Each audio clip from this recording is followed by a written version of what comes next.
Hey, hello, hello, hello. Happy holidays to you all. Thank you guys for being here. If you somebody can put a one in the chat if you can hear me. Hey, Auntie Donna, PDP, Liz Livos, Strictly Platinum, Angie, how are you? Lena Pretty Brown Eyes, Ember Renee, thank you guys for being here. The Unfiltered Muffy.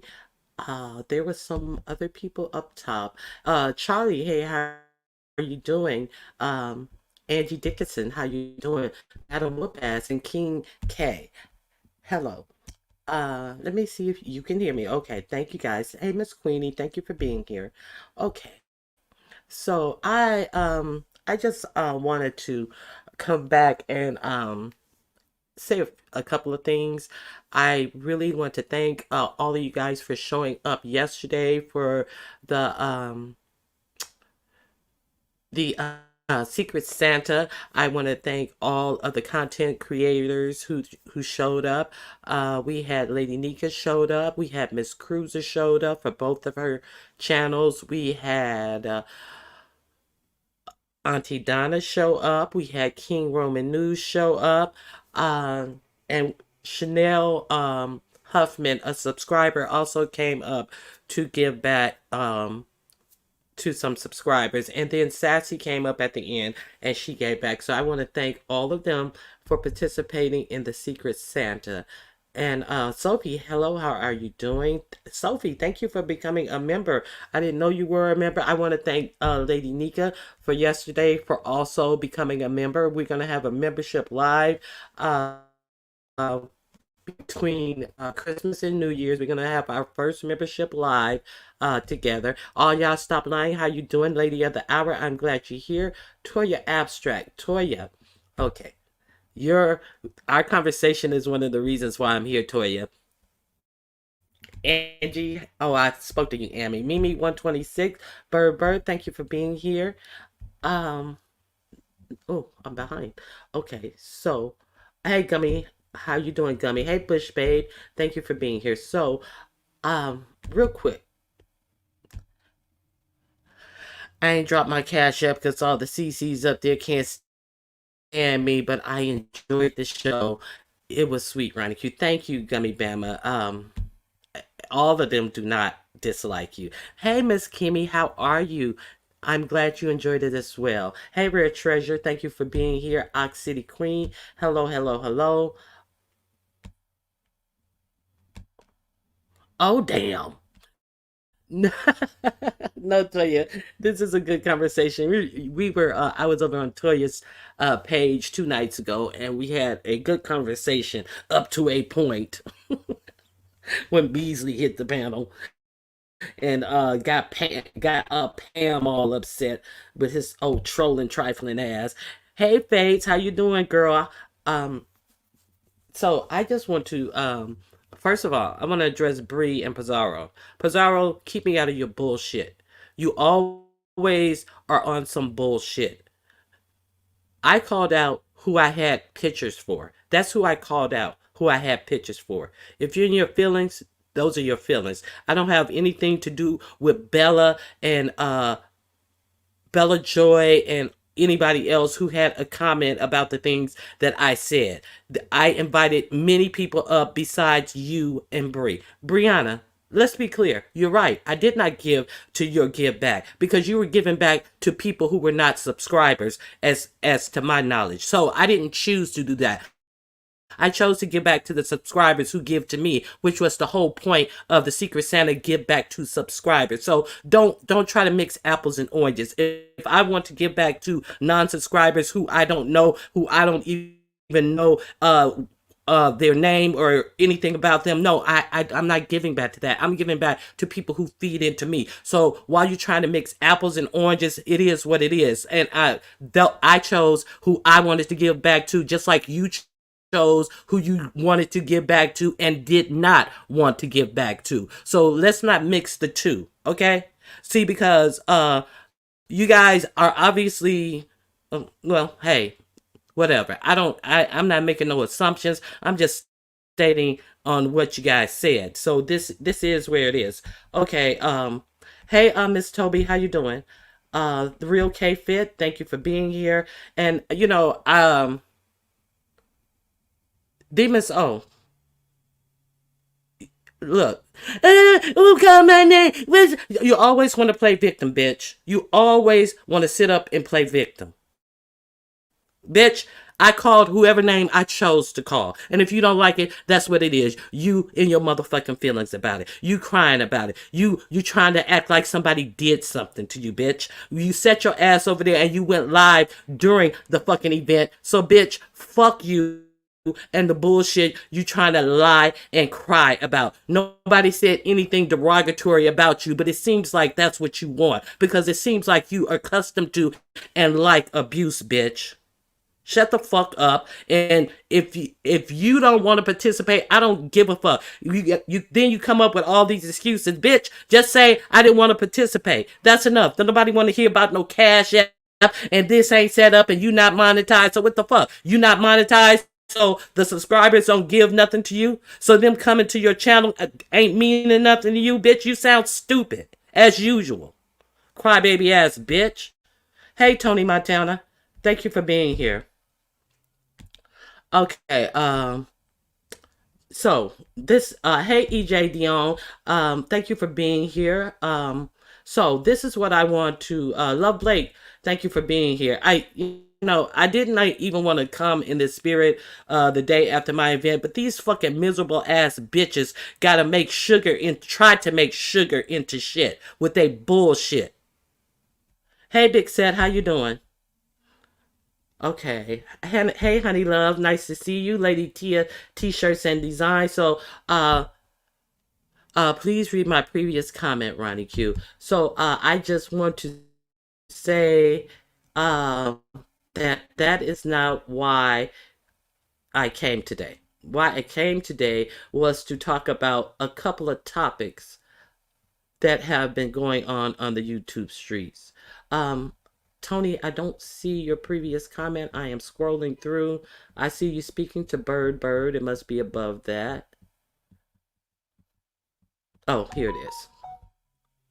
Ronnie Q, showing you love since I was told you were my girl for real now. I appreciate the opportunity to do something nice for someone else. Fuck these low life whores. And that's the whole thing. Now all of a sudden, oh, your friends Bella Joy is somebody who when I see she's live, if I'm not at someone else's live, if I'm not doing something else on the computer, I go over to her channel and listen to her live. I support Bella Joy. And if I see Tony Montana is live, which is rare, I go over. Now all of a sudden, how come you didn't call your friends? Girl, please. Girl, please. Obviously, you don't know what a real friend is. And, it's quite obvious that you don't know what a friend is because you don't know how to treat people.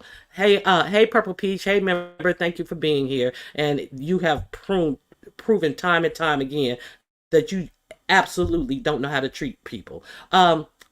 Styles with Tisa.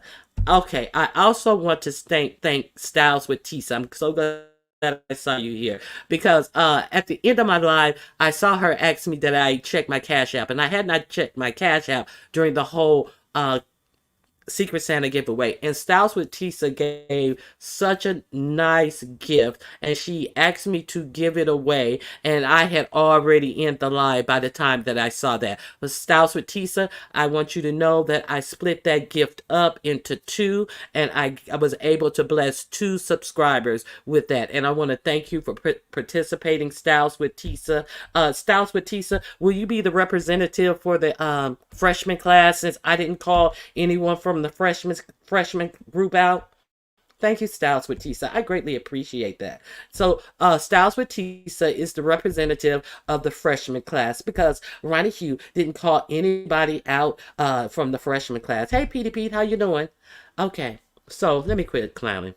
Okay, Nurse Noreen, not knowing how to treat people is what the sector is about. Always expect the worst. Okay, so let's be clear. Uh, I have participated in some dragging on my own. That's I know what the sector is about. I didn't talk some stuff. Hey, Cash App and BS. I didn't talk some stuff myself. But at the point, hey, kind to me, my fave. At the point that we're trying to play games and all the BS, all the simple BS, all the obvious BS. Like give me a break with this. Give me a break with all this BS. Okay. Uh, um, you do what you do. Don't don't try to shit on what I do. I ain't never shitted on anything anybody else did out here. I ain't never came and asked how come nobody didn't do something on their channel. Don't ask me why I didn't do what I did on my channel. You don't have the authority. You motherfuckers need to learn your place. You need to learn something about life on top of it. That's what you really need to learn. Because the same thing that'll make you laugh will make you cry. And you're going to learn that. And obviously, you dumb bitches are going to learn the hard way. But hey, that's on you. Hey, Detach Myself. How you doing? Okay. Happy Happy holidays to you as well, youngest. Okay. So, let's go. Okay. So, I know you guys have... Okay. I always talk about medical disparities over here. And I disagree about your ambassador choice. Who's my ambassador? Okay? Why do you disagree? She's not part of the freshman group. I think that's the only reason you disagree. Okay, so I'm not gonna start no mess. I think you think that Tisa is not a part of the freshman group. Yes, purple peach sweater and the hat, girl, the fedora to match that hat. That was a bit much. I Yeah, that fedora was a bit much. Yusef, I did not know his sweater glowed in the dark as well. If you guys didn't go over and catch Lady Nika's ugly sweater contest, it was really, really nice. It was really entertaining. The music was nice. And Ronnie Q, you were so rude about it. You don't know what I'm going through. What was I rude about, Betty? I don't even think I said anything to you, but hello, Betty. So what was I rude about? What, you gonna have to slaughter one of them pigs for Christmas dinner? I mean, what was I rude about to Betty White? Betty White has some pet pigs that she keep close to the freezer just in case, times get hard and she has to slaughter them for bacon. So I didn't say anything about your pigs, Betty White. So what was I rude about? Just kidding, Betty. I know I shouldn't say it. I would be so mad if somebody said that about my little doggies. But I wasn't rude to you, Betty.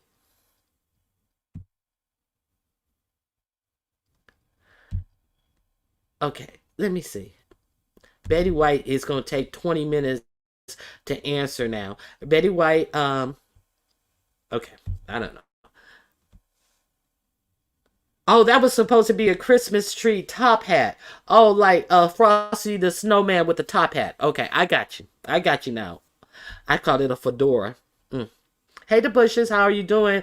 Thank you for being a member. Okay, okay, yeah, you did. When Lady Nika sent me money, well, I didn't. Okay, first of all, I was kidding, and I was kidding. I was like, Betty White, is it good or bad that somebody, Betty White got a gift? I was kidding, Betty White. Betty White, you know what?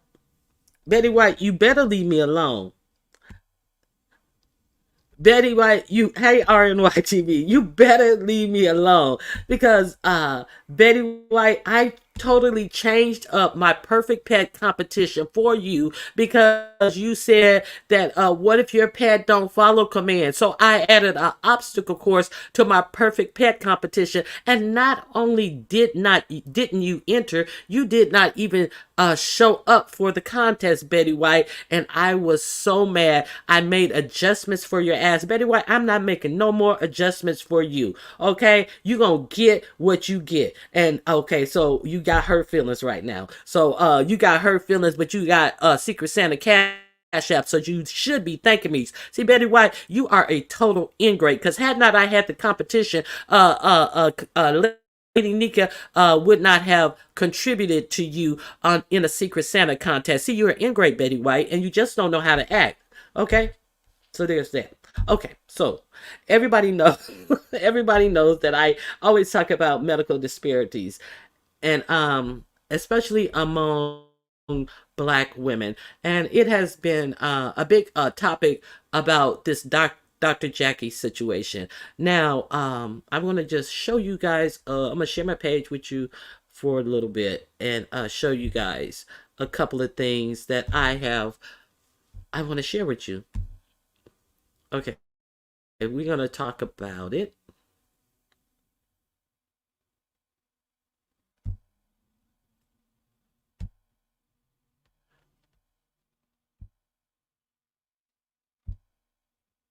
Okay. Okay, why black women are less likely to survive pregnancy and what is being done about it. So this has gone out through the 1960s. Dr. King was marching for one of his agendas was equality in the medical practice. So being black and pregnant in the U.S. was already a risky combination, and health says has health experts, and this comes from the American Heart Association. Okay, before the pandemic, black women were 3 times more likely than Hispanic women and 2.5 times more likely than white women to not survive causes linked to pregnancy. Okay, according to the Centers for Disease Control, although data regarding the pandemic impact on maternal mortality won't be available for some time, medical experts and health advocates are collecting anecdotes which highlight the intensifying crisis facing black women. Okay, so let me see. There was something else I wanted to say. The reasons behind these racial disparities are multifaceted: lack of access to health care and poor quality of care among the factors. But even college educated black women die at pass away at higher rates from pregnancy related causes than white women who didn't even finish high school. So you have college graduates, you have people who are doing well in life, may have health insurance, they are passing away at a rate higher than white women who haven't even finished high school. So I'm gonna drop the link to this article right here just in case any of you guys want to peruse it for yourself. But I'm getting to a point here about what we're seeing going on with Dr. Jackie. There's another screenshot I want to share with you. Okay.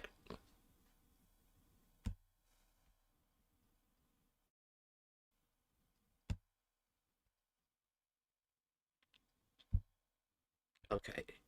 Okay, let's see with this. This is from Johns Hopkins University, how we can solve the black maternal health crisis. See, this is not something that's made up. This is not something to be cavalier about. Dire statistics about maternal health outcomes for black women in America have become front page news in recent years, but in part because of the high profile death of new mothers like CDC scientist Sharon Irving. I think it was in '09, as well as the deep racial health inadequacies, inadequacies, inadequacies, that word, lay before the COVID-19 vaccination. But the problem isn't new. In fact, it has roots in the very fabric of American society and healthcare, which is structural and systematic racism at its core. The CDC data shows that black women are okay, I already gave that. Black birthing people are also more likely to experiencing life-threatening conditions like preeclampsia and postpartum hemorrhaging and blood clots, as well as increased instances of other pregnancy related complications like preterm birth and low birth weight. Now we know that Judge Hatchett daughter-in-law died from postpartum, allegedly passed away from postpartum hemorrhaging. So they know that that is a big thing that happens with black women, but black women are not believed when they are telling the doctors that something's wrong, that they don't feel right. As soon as she came to, is my recollection from reading the article about this, that she was telling them that something was wrong, and to my recollection they didn't attend to her till like 13 or 14 hours later, at which time that she had hemorrhage internally to the point that she could not be saved. Okay, now let me see, there's something else that I want to say. Okay. Okay, so there's something about Jackie says something about that black women put on a lie because they want to be taken off of work. Okay. 65% of black birthing people in the U.S. rely on Medicaid, which which Buffy Parcell says that Dr. Jackie doesn't even accept Medicaid. She doesn't accept Medicaid or Medicare. And the Joint State Federation of Healthcare Programs for Low Income Americans for Pregnancy and Postpartum Care compared 42% of all U.S. mothers overall, with nearly half of maternal death happening within the first year of postpartum. Maternal health advocates have long advocated for expanding postpartum Medicaid benefits to a full year rather than the 60 days required under federal law to ensure women have access to adequate care as they navigate new motherhood. A dozen states have done so, in parts thanks to an expansion of federal policies originally put in place to help Americans recover from the 19 pandemic, which is made more appealing for states to expand Medicare. Those states have fewer rates of maternal death, particularly for black women. States with less generous benefits, on the other hand, have had worse maternal health outcomes and higher uninsured rates for women of reproductive age. Okay, so what they're saying there is that scientifically it is better for women to have more time off, and especially black women. Okay, so I'm going to drop the link for this article if you guys want to read up on this. It's a lot of information in these articles that I'm sharing with you. So now we're going to get to what was said by Dr. Jackie. And I'm going to cover my screen, and I'm going to use a disclaimer as well because this is used for educational purposes. Now, this is a black doctor, and she graduated from the University of Mississippi. And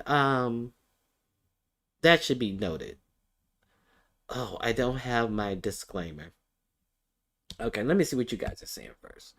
Okay. They don't consider us as human beings.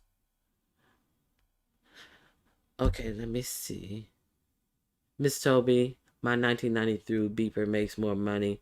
Okay, girl, hush. What? You got a beeper from '93 still making money? What pray tell business are you with a beeper? She was wrong for her comments, and I'm not accepting an apology from her either. Sit with it, dumb. And that apology that she made was horrid.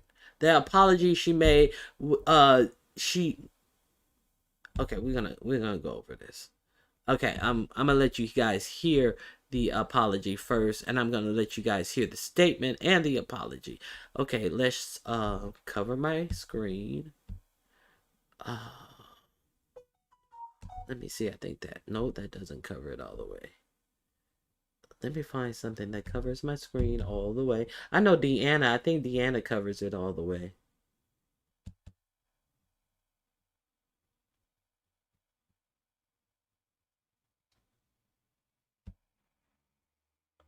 Uh, uh,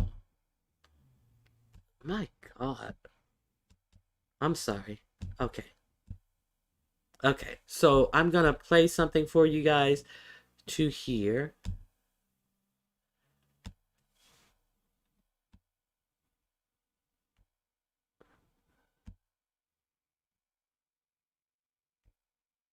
Now, this is what Dr. Jackie said during a podcast with Heavenly. So we're gonna listen to this.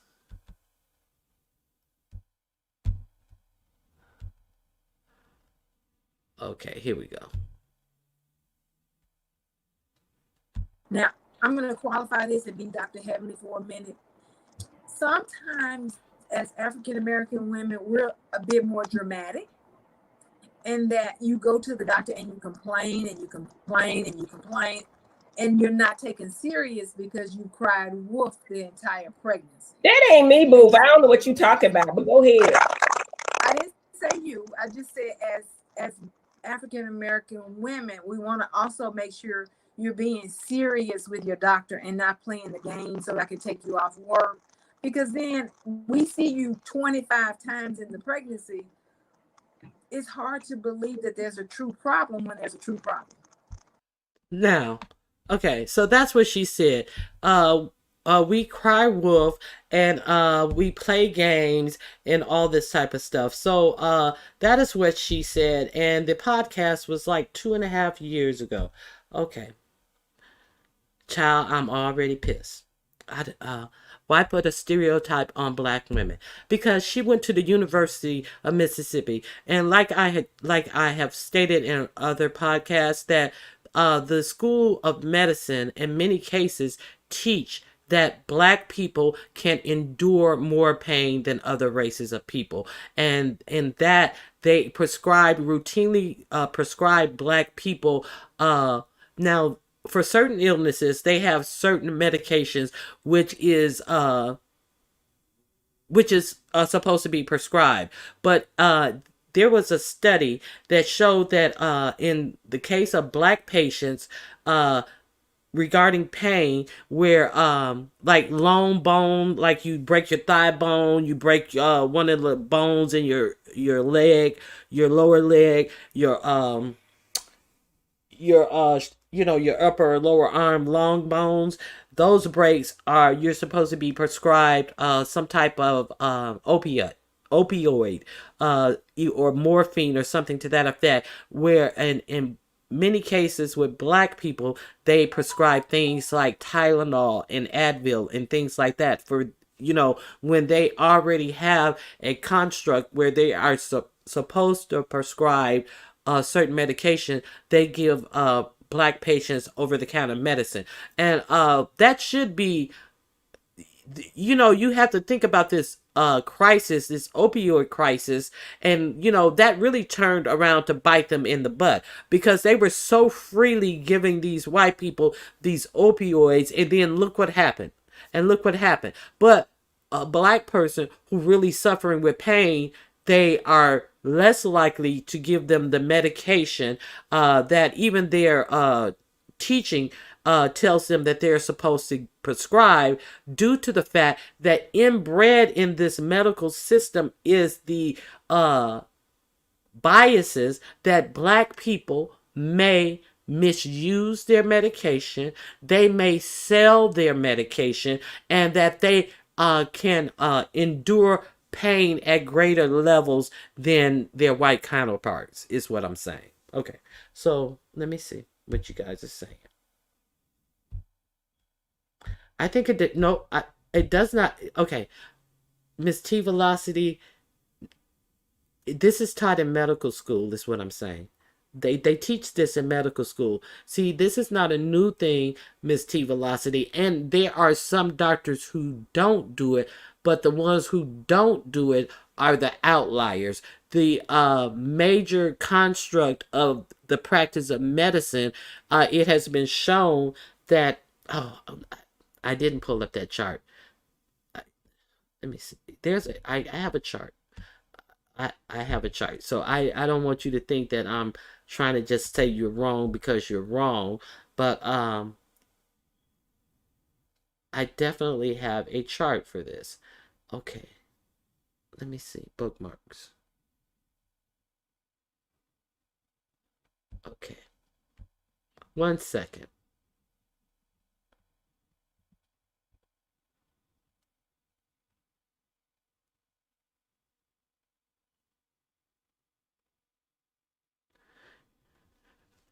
And there's a, hmm,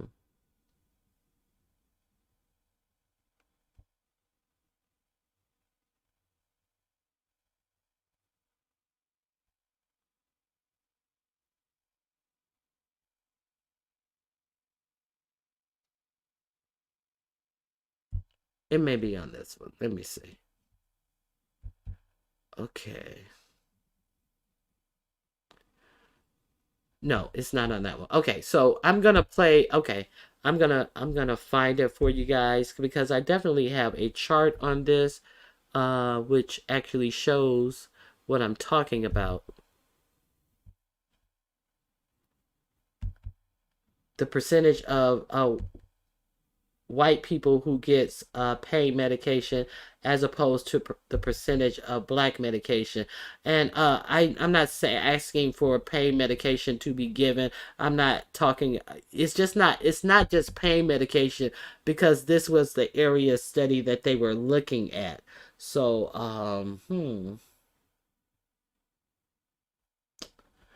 I'm sorry, I didn't load it up, and I don't want to hold up the live to look at it, but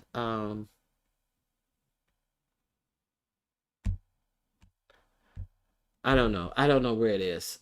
Okay, I can't find it, but trust me. Trust me, Miss T Velocity. Okay, let me see what you guys. Oh, y'all stop lying. My neurologist is black, and she also teach me about building wealth, investing, and she is the bomb. 10 years plus. That's great. That is really great. Okay, what else? I'm a fluffy woman, and they ignored the swelling in my feet and legs because of my size. I went into labor the next week and had edema all the way up to my knees, heading into my pretty preeclampsia. Um, I don't know what eclampsia is. I've heard of preeclampsia.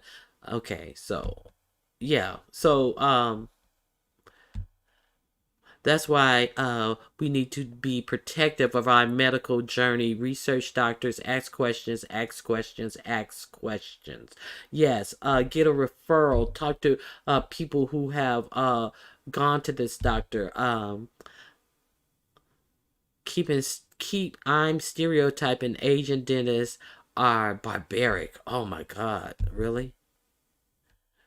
Yeah, so this is not a new thing. I'm saying that this is not a new thing. And with Dr. Jackie, this is my opinion. I don't know if to be a fact, but with Dr. Jackie graduating from the University of Mississippi with her medical degree, I'm kind of thinking that they may be on the plane of the black exaggerating their pain, the black one they even prescribe children less pain medication, and the pain medication is like the barrier. They said that some white doctors don't even can't even see the expression of pain in black faces, that they will look at a person and figure that they are in less pain than what they really are. In one of the articles, there was a one of the articles that I pinned. There was a medical nurse. She said she didn't even work. She was on a contract, plus she wasn't even a full-time employee at the hospital, but a patient had been there for like 13 hours in the emergency waiting room, and they were seeing patient after patient after patient before that patient. If you are more dire, they put you back there quicker, and they had been there like 13 hours. And then when she went out to leave, she noticed the patient, and then she stepped back up to them and said, this person needs to be triaged immediately. Now, there in the waiting room of emergency hospital, in most hospital, there are also RNs or nurses sitting at the desk, the front desk, who should be able to determine these things. Who needs to, well, let me get your blood pressure, your heart rate, and stuff as soon as you walk in the door. That's why they take certain patient back as soon as they walk in the door. They hear what they're suffering from. They assess them with their eyes, and then they get more information. And so this doctor said that they took the patient back, and she passed away within the hour. So that and how many times have we heard about our people passing away in the emergency room? It happens all the time, is my point. So let's hear Dr. Jackie's response to these allegations that were brought forth. Now, understand that this did happen. This interview that she did with Heavenly happened 2 years ago. And this thing, it says that I'm going to give you the link so you can see this yourself as well. Oh, I said I pasted it. Hold on. Let me copy it so you guys can read this as well. Okay, in this article, is it sharing? Oh, let me share screen. Oh, I can't share screen on this because it has a video. Okay, in this article, it says that Married to Medicine star Dr. Jackie responds to a resurfaced clip claiming black women cry wolf about pregnancy pain. So this is what she had to say, because they have been on her ass on all her social media and Bravo's ass about her. So now she's this is what she has to say in response. Okay, Dr. Jackie took to social media to defend herself after an old clip resurfaced of her saying black women often cry wolf about their pregnancy pains. Recently, a clip from a nearly 2-year-old video was taken out of context to make it appear that I somehow take lightly what I have advocated for concerning the devastating problems facing the black maternal health crisis. So did you guys hear that? So it was taken out of context, and it was nearly a 2-hour video, and what you heard was taken out of context when she said black women usually cry wolf. That was taken out of context. What context was it? Okay, let me finish. I'll say.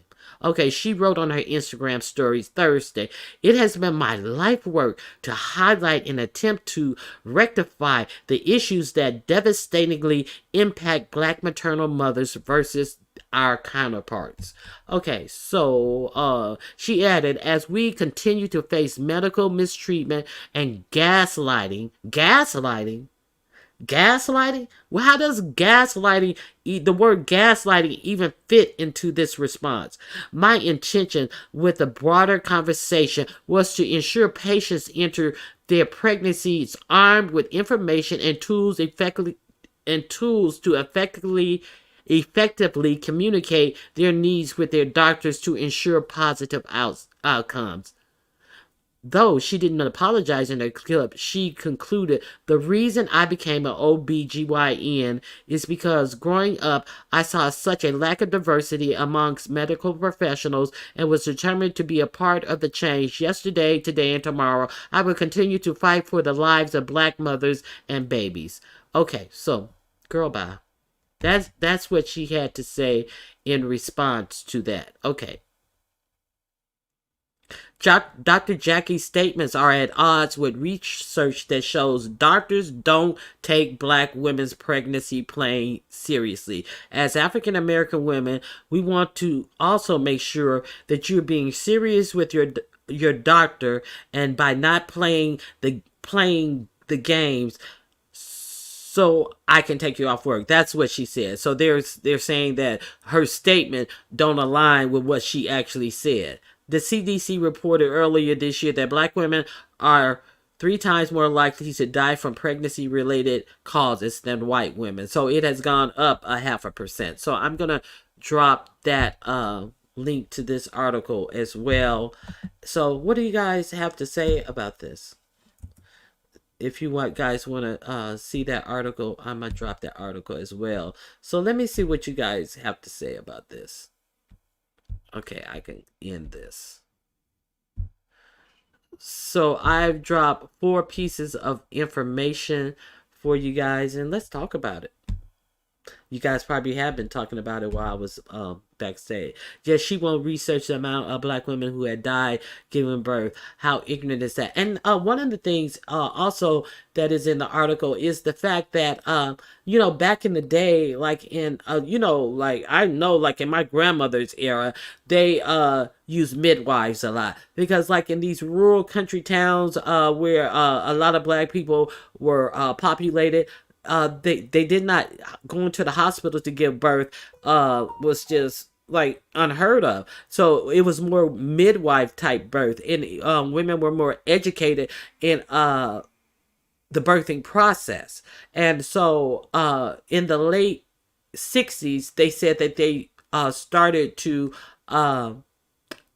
turn their nose up and frown upon midwives, and they said that thriving business has gone down to like less than 1% now. And now you do see a uptick in these doulas and midwives and stuff, but they don't have the training that came with history of being passed on, you being a basic intern from early teens and stuff into the birthing process and that whole nine, and especially in the black community. And you notice that a lot of these doulas are people of other races trying to get rich off of childbirth. So there's that. Dr. Jackie give me very much classism, and it has bought into the stereotype of black woman's pain, and has bought into the stereotype of black woman's pain. I think that she was taught the stereotype of black woman's pain. So I'm gonna drop the link here. If anybody wanna come up and talk about this topic, you're more than welcome to come up. Yeah, so let me see what you guys are talking about. Hello, Angela Cook. Thank you for joining me. Midwives are the best. That's what I had. So yeah, and so the midwife business really dwindled out for people going to hospital, and then you begin to see these horrible outcomes for black mothers who are giving birth. And yeah, thank you, Purple Peach. So we cannot ignore this, but I don't know why we have a woman who is the who is presented to us as the creme of the crop in black doctoring, who is out here saying such problematic type of stuff. She's presented to us like the all-knowing, this is Dr. Jackie, and respectable and all of this stuff. Yeah, so like is few and far between right now, and so we're left to put our lives. Young mothers are left to put their lives at the hand of people who are so crass. So yeah, so that's what I want to talk about. Nobody want to hit the link. A black female doctor didn't believe me when I said I was in severe pain after a C-section. I definitely believe it because it's not unheard of, and the data is out there. The CDC has the data. There's federal data on that, and they're acting like this is a new thing. Maternal medicine is the wild, wild west. No, it's actually not. It's just the wild, wild west for certain races of people. That's the point. Is she really? Last time I watched that show, she was trash. No, they set her up to be the cream of the crop. She has just opened up a big, huge medical center. She's very successful in what she does. She has a big, huge medical center. So I'm not saying that she's not successful, but it is just so disappointing for me to hear her take that position about black mothers. I wonder why she doesn't take Medicaid. She was bragging about speaking to her sorority sister VP Harris who has advocated for Medicaid. Think about that. Get the fuck out of here. Okay, so yeah, that is what Now I don't know this. These are the allegations that she doesn't take Medicaid, and that is from Buffy Purcell said that, and Mariah Huck has also said that. They said that she does not see those types of patients. She see rich patients, and in this interview, she also said something strange. She said, "You know, you have black women coming to my practice who are in their last stages of pregnancy who has never seen a doctor in their entire pregnancy." But Jackie, you don't think that there are white patients in the same predicament who have not seen, how many times have we heard about these girls delivering babies and their mothers didn't know they were pregnant and they had no prenatal care, no prenatal treatment. So everything negative about being responsible in the pregnancy she seems to put upon black women. That's just my opinion. So what do you guys have to say about that? Okay, Dr. Heavenly said she took Medicaid on her live Monday. Okay, so on the live there is another.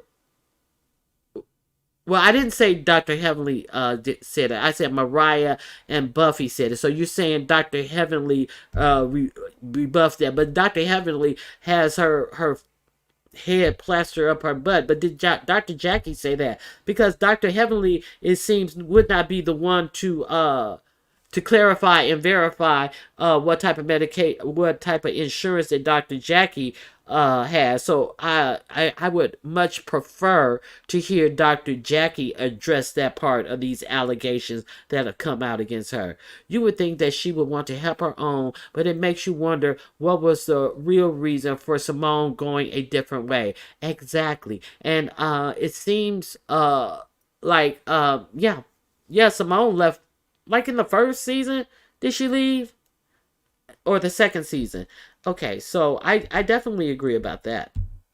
Okay, they wouldn't have created courses for future medical professional if this wasn't real. Now there is a oh, she's not a what is she?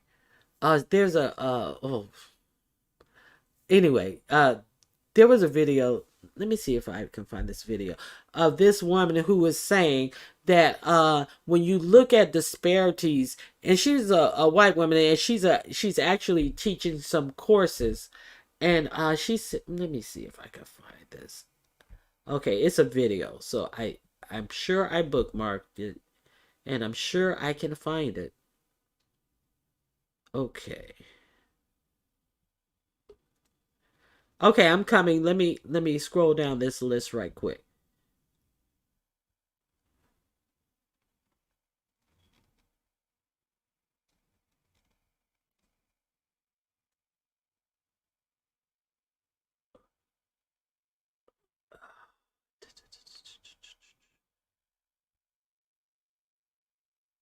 Okay, I don't have it. God dang it. Like, okay, let me put my banner up right quick.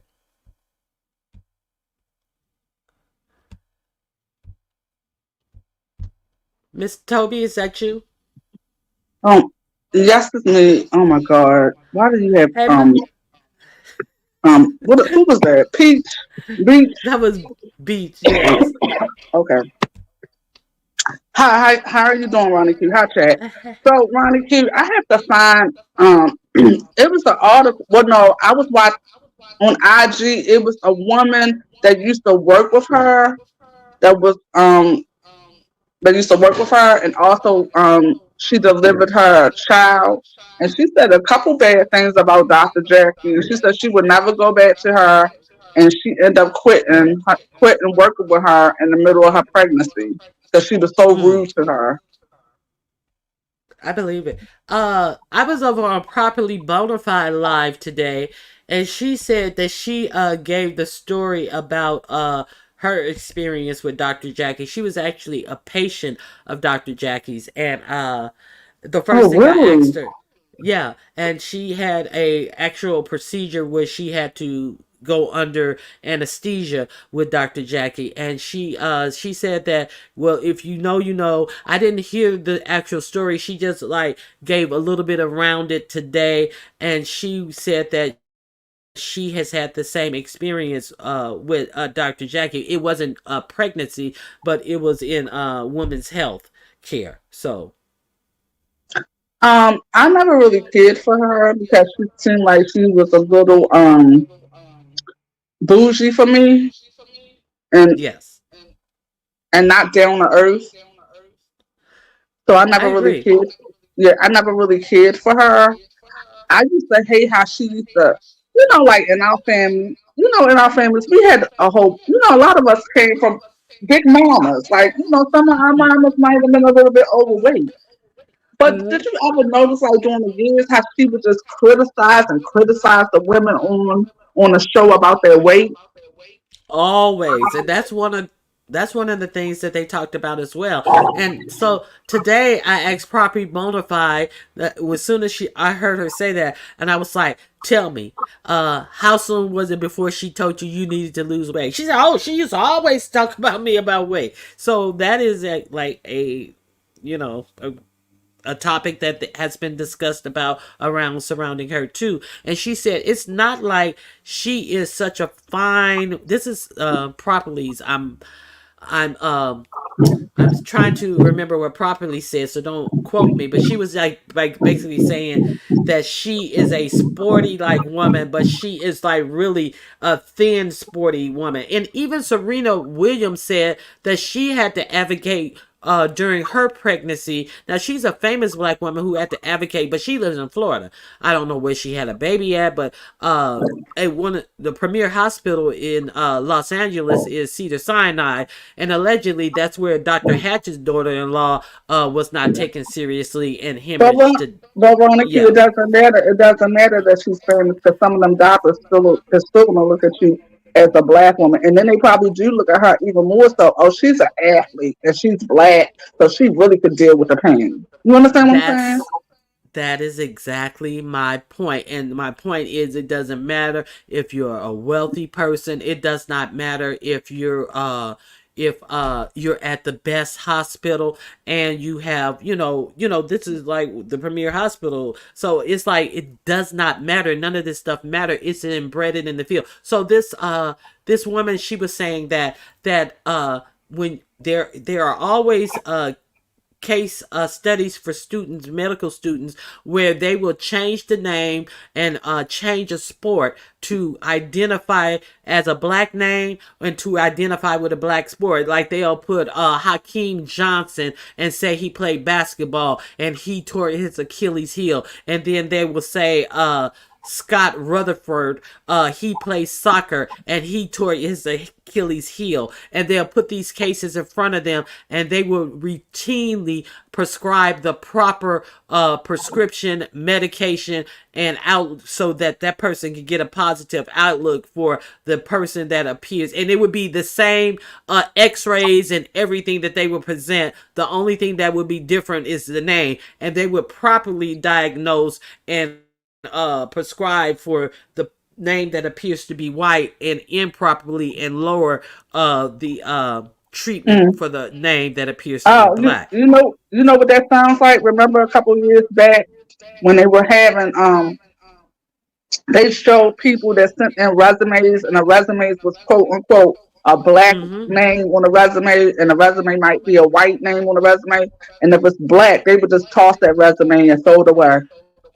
Exactly, and that lets you, and that is like in the medical field. So her point was that if you when and so they are now bringing up these points in medical school that how don't let your bias play a part in it. And she said if you really want to see how biases play a part in it, what you would do is every time you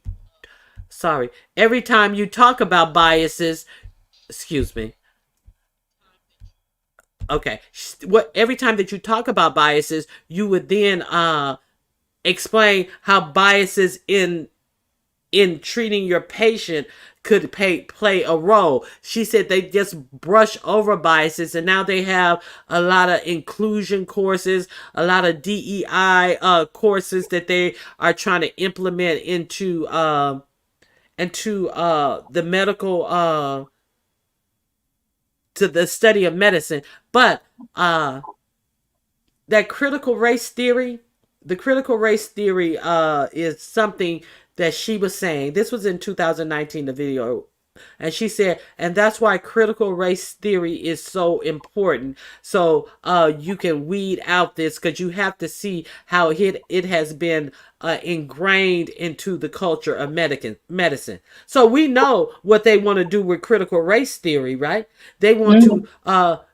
to act. The critical race theory was the big boogeyman on every tongue of every politician, that it was a horrible thing. So if they don't even want to say it, the state of Florida has banned all critical race theory curriculum in their schools, and said that if they teach it, they won't get federal funding or state funding. So that's how bad that they do not even want you to be taught. So they definitely don't want it to be taught in medicine. That's my point. What do you think about that?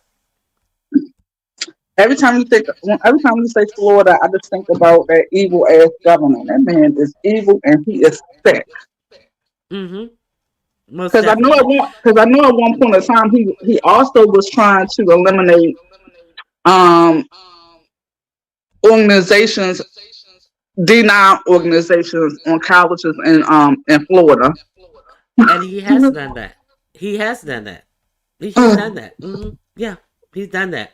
You can now you can teach other ethnic studies, but you cannot teach like African. What is it? I don't. It's something like you can't teach black studies to that effect, and they're not setting Also, aside any so you mean to money. tell me they can't teach studies? Do you mean to tell me that they may eliminate African American history as a major? As a major, that's exactly what I'm telling you. Oh my goodness, Now, since we're that's on crazy. Florida, yeah. So let me see what the chat is saying. Yeah, yeah, it's a lot. So it's a Hey, lot built into Patriot. that. And so Hey, so boy, when you girl. say I'm that, sorry. that's okay. When you say that, she's look, T Velocity. That's true. That's true, Miss Toby. Okay. Word on the street is she's making a lot of her patients have C-section, but the real reason is because of the money's better. Oh wow. Hey, Brick girl, how you doing, girl? Yeah, I can So see that because you have to stay in the hospital a couple of days after you have a C-section. So they're gonna charge you. You know, nowadays if you have a baby vaginally or whatever, I believe that you are out the door the next day. right. Okay. So okay, I have a few thoughts, but I think it might shake the table. Shake the table, Miss Hummingbird. Okay. So while I'm waiting for Miss Hummingbirds, okay, the real cave put. They even remove books and everything. So I have this ready Wow, because yeah, they have wow. removed so many black authors.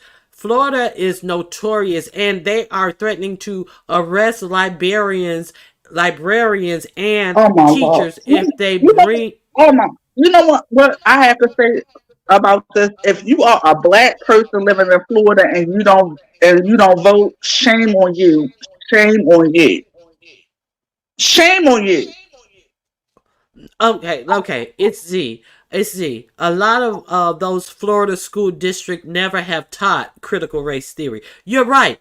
Only in colleges because it's a college curriculum course. But these people are down here acting and at their school board meetings for their junior high school, elementary school kids talking about critical race theory, and this is a college upper level college course. This is not taught in elementary school because it's a college course. But they were down there filling up these school board meetings. We don't want critical race theories taught here. So then what do? They start pulling books off the shelf. They start Mm. threatening librarians and teachers with being arrested if they bring certain books into the school. And what Oh books my are goodness.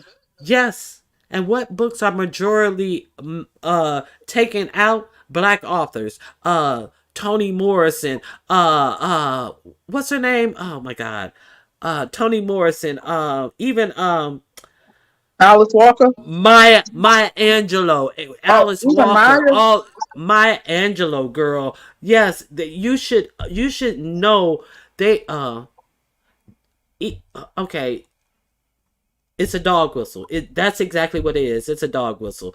Damn fools. Now, okay, so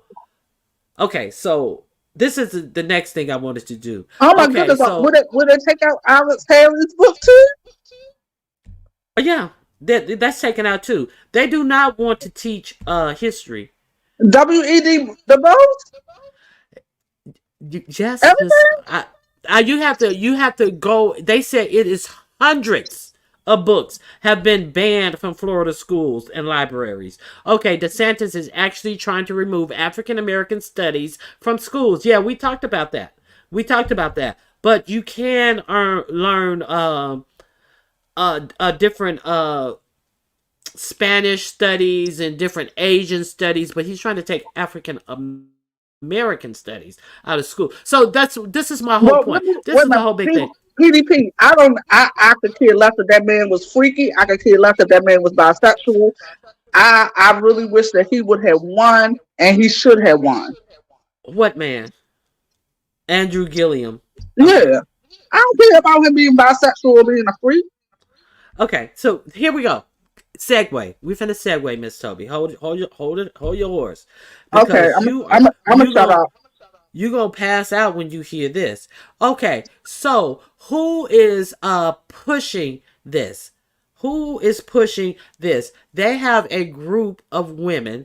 They call themselves the Moms for Liberty. And I'm going to share my screen, and I'm going to Oh, they probably all they white women. They probably all white they biddies. they are the ones who are the head of the Moms for Liberty who formed this. She is one of the women who have gone throughout Florida public schools to tell them which books should be banned and what should and should not be taught. And that is also, they're also pushing for the don't say gay and anything that is too provocative. What is too provocative? What is Too seems like provocative. it's, yeah, like you have you ever, when you were a preteen, read that book, Are You There, God It's Me, Margaret, by Judy Blume? Yeah, about when she got her cycle. Yes, that would probably be something that's too provocative. And Why is that too provocative if that's life? Miss Toby, And that I'm just telling. book prepared me for when I got on my cycle. Right. But there's other things, she has had other blooming feeling of, it igniting in her too. She definitely had other, a boy is just not simply a boy no more. Like, oh, he's cute type of things. She was coming into that age of maturity too, even though it had absolutely nothing to do with a physical act or, lust or anything like that. It helps develop the mind for you or me. That's what it help you do, that knowing that, oh, there's a different stage of life. And that was like one of the best books. That was really one And of the yeah, best books. and my feelings were normal. What I was feeling was Mhm. normal. Hello, yeah. So I read that in the sixth grade. I think I was like in the sixth grade as well. Oh, Didn't okay. you just make a So movie out of that? Where can I watch that movie? so a lot of us have read that book. Okay. So here's my point. My point is that this woman has, and they have taken like hundreds of books out. If you guys Google, I don't have it available. Hundreds of books, and they Did they take out keep. Huckleberry Finn? I don't know. They keep taking more books out of what, and they don't want there to be anything about gay acceptance, gay teaching. I think Florida has the "Don't Say Gay" bill, where you can't say it on like on the in their Oh my how God! their Like don't ask, don't tell. no, you just can't like say it in public. I know, but that's somewhat like that's like the line of don't ask, don't tell. Just don't say Yeah, but gay, and then you can't don't ask, don't tell. right. So here's my point, Miss Toby. My Oh, let me point shut up. is Go ahead. that's I'm okay. I'm trying to get to the point. Then I'm gonna let you go. I'm gonna let you talk on it because I ain't got to the good part yet, Miss Toby. I'm trying to get to the good part, girl. Okay. So this woman who is over this, who started this, these are all of the things that she's put forward in public school. But guess what? Her kids go to private school. But see, she's affecting all of your kids. But her kids are in private school. But she finds it Mhm. so important that she has trolloped her ass all over the state to get these tight rules, laws, and regulations put forth for your kids. So I'm going to present something. I just wanted to give you a hint of what this chick has done. Um, Let me see, which one do I want? I think I want this one. Okay, so I'm going to share my screen with you and Moms for Liberty. Okay, you guys can see it. Moms for Liberty. Okay, hypocrite alert. Homophobic Moms for Liberty co founder caught on tape with another woman. Okay, so, yes, if there's one thing you can count on in life, is conservative Christians being hypocrites. Bridget Ziegler, a Sarasota, Florida school board member and co-founder for the Moms for Liberty, a far-right parental rights group. That's what they call it, parental rights. They want to they want to keep parental rights in check. So your teacher can't teach this. Your kid, they can't sully your child with this book. Okay, so a far-right group who has been spewing hate about the LGBTQ community for years has herself been caught on tape with another woman. Gas. While Ziegler has made it her mission to try to keep books with same-sex parents out of the hands of children, lest they be corrupted, she was also videotaping herself getting down and dirty in a same-sex relationship of her own. Okay, so let me see. Mhm. Let's get to the point. Okay, Florida police have uncovered a video footage of Zangler and a unidentified woman engaging in sexual activity because, according to Zingler's warped moral code, homosexuality would taint children, but two women having the same ex is a-okay as long as she's involved. The tape was recovered in conjunction with an investigation into Ziegler's husband, Christian, who is chair of the state Republican Party, after he was accused of grape by a woman back in October. Now, this was the second tape that came to light during the investigation.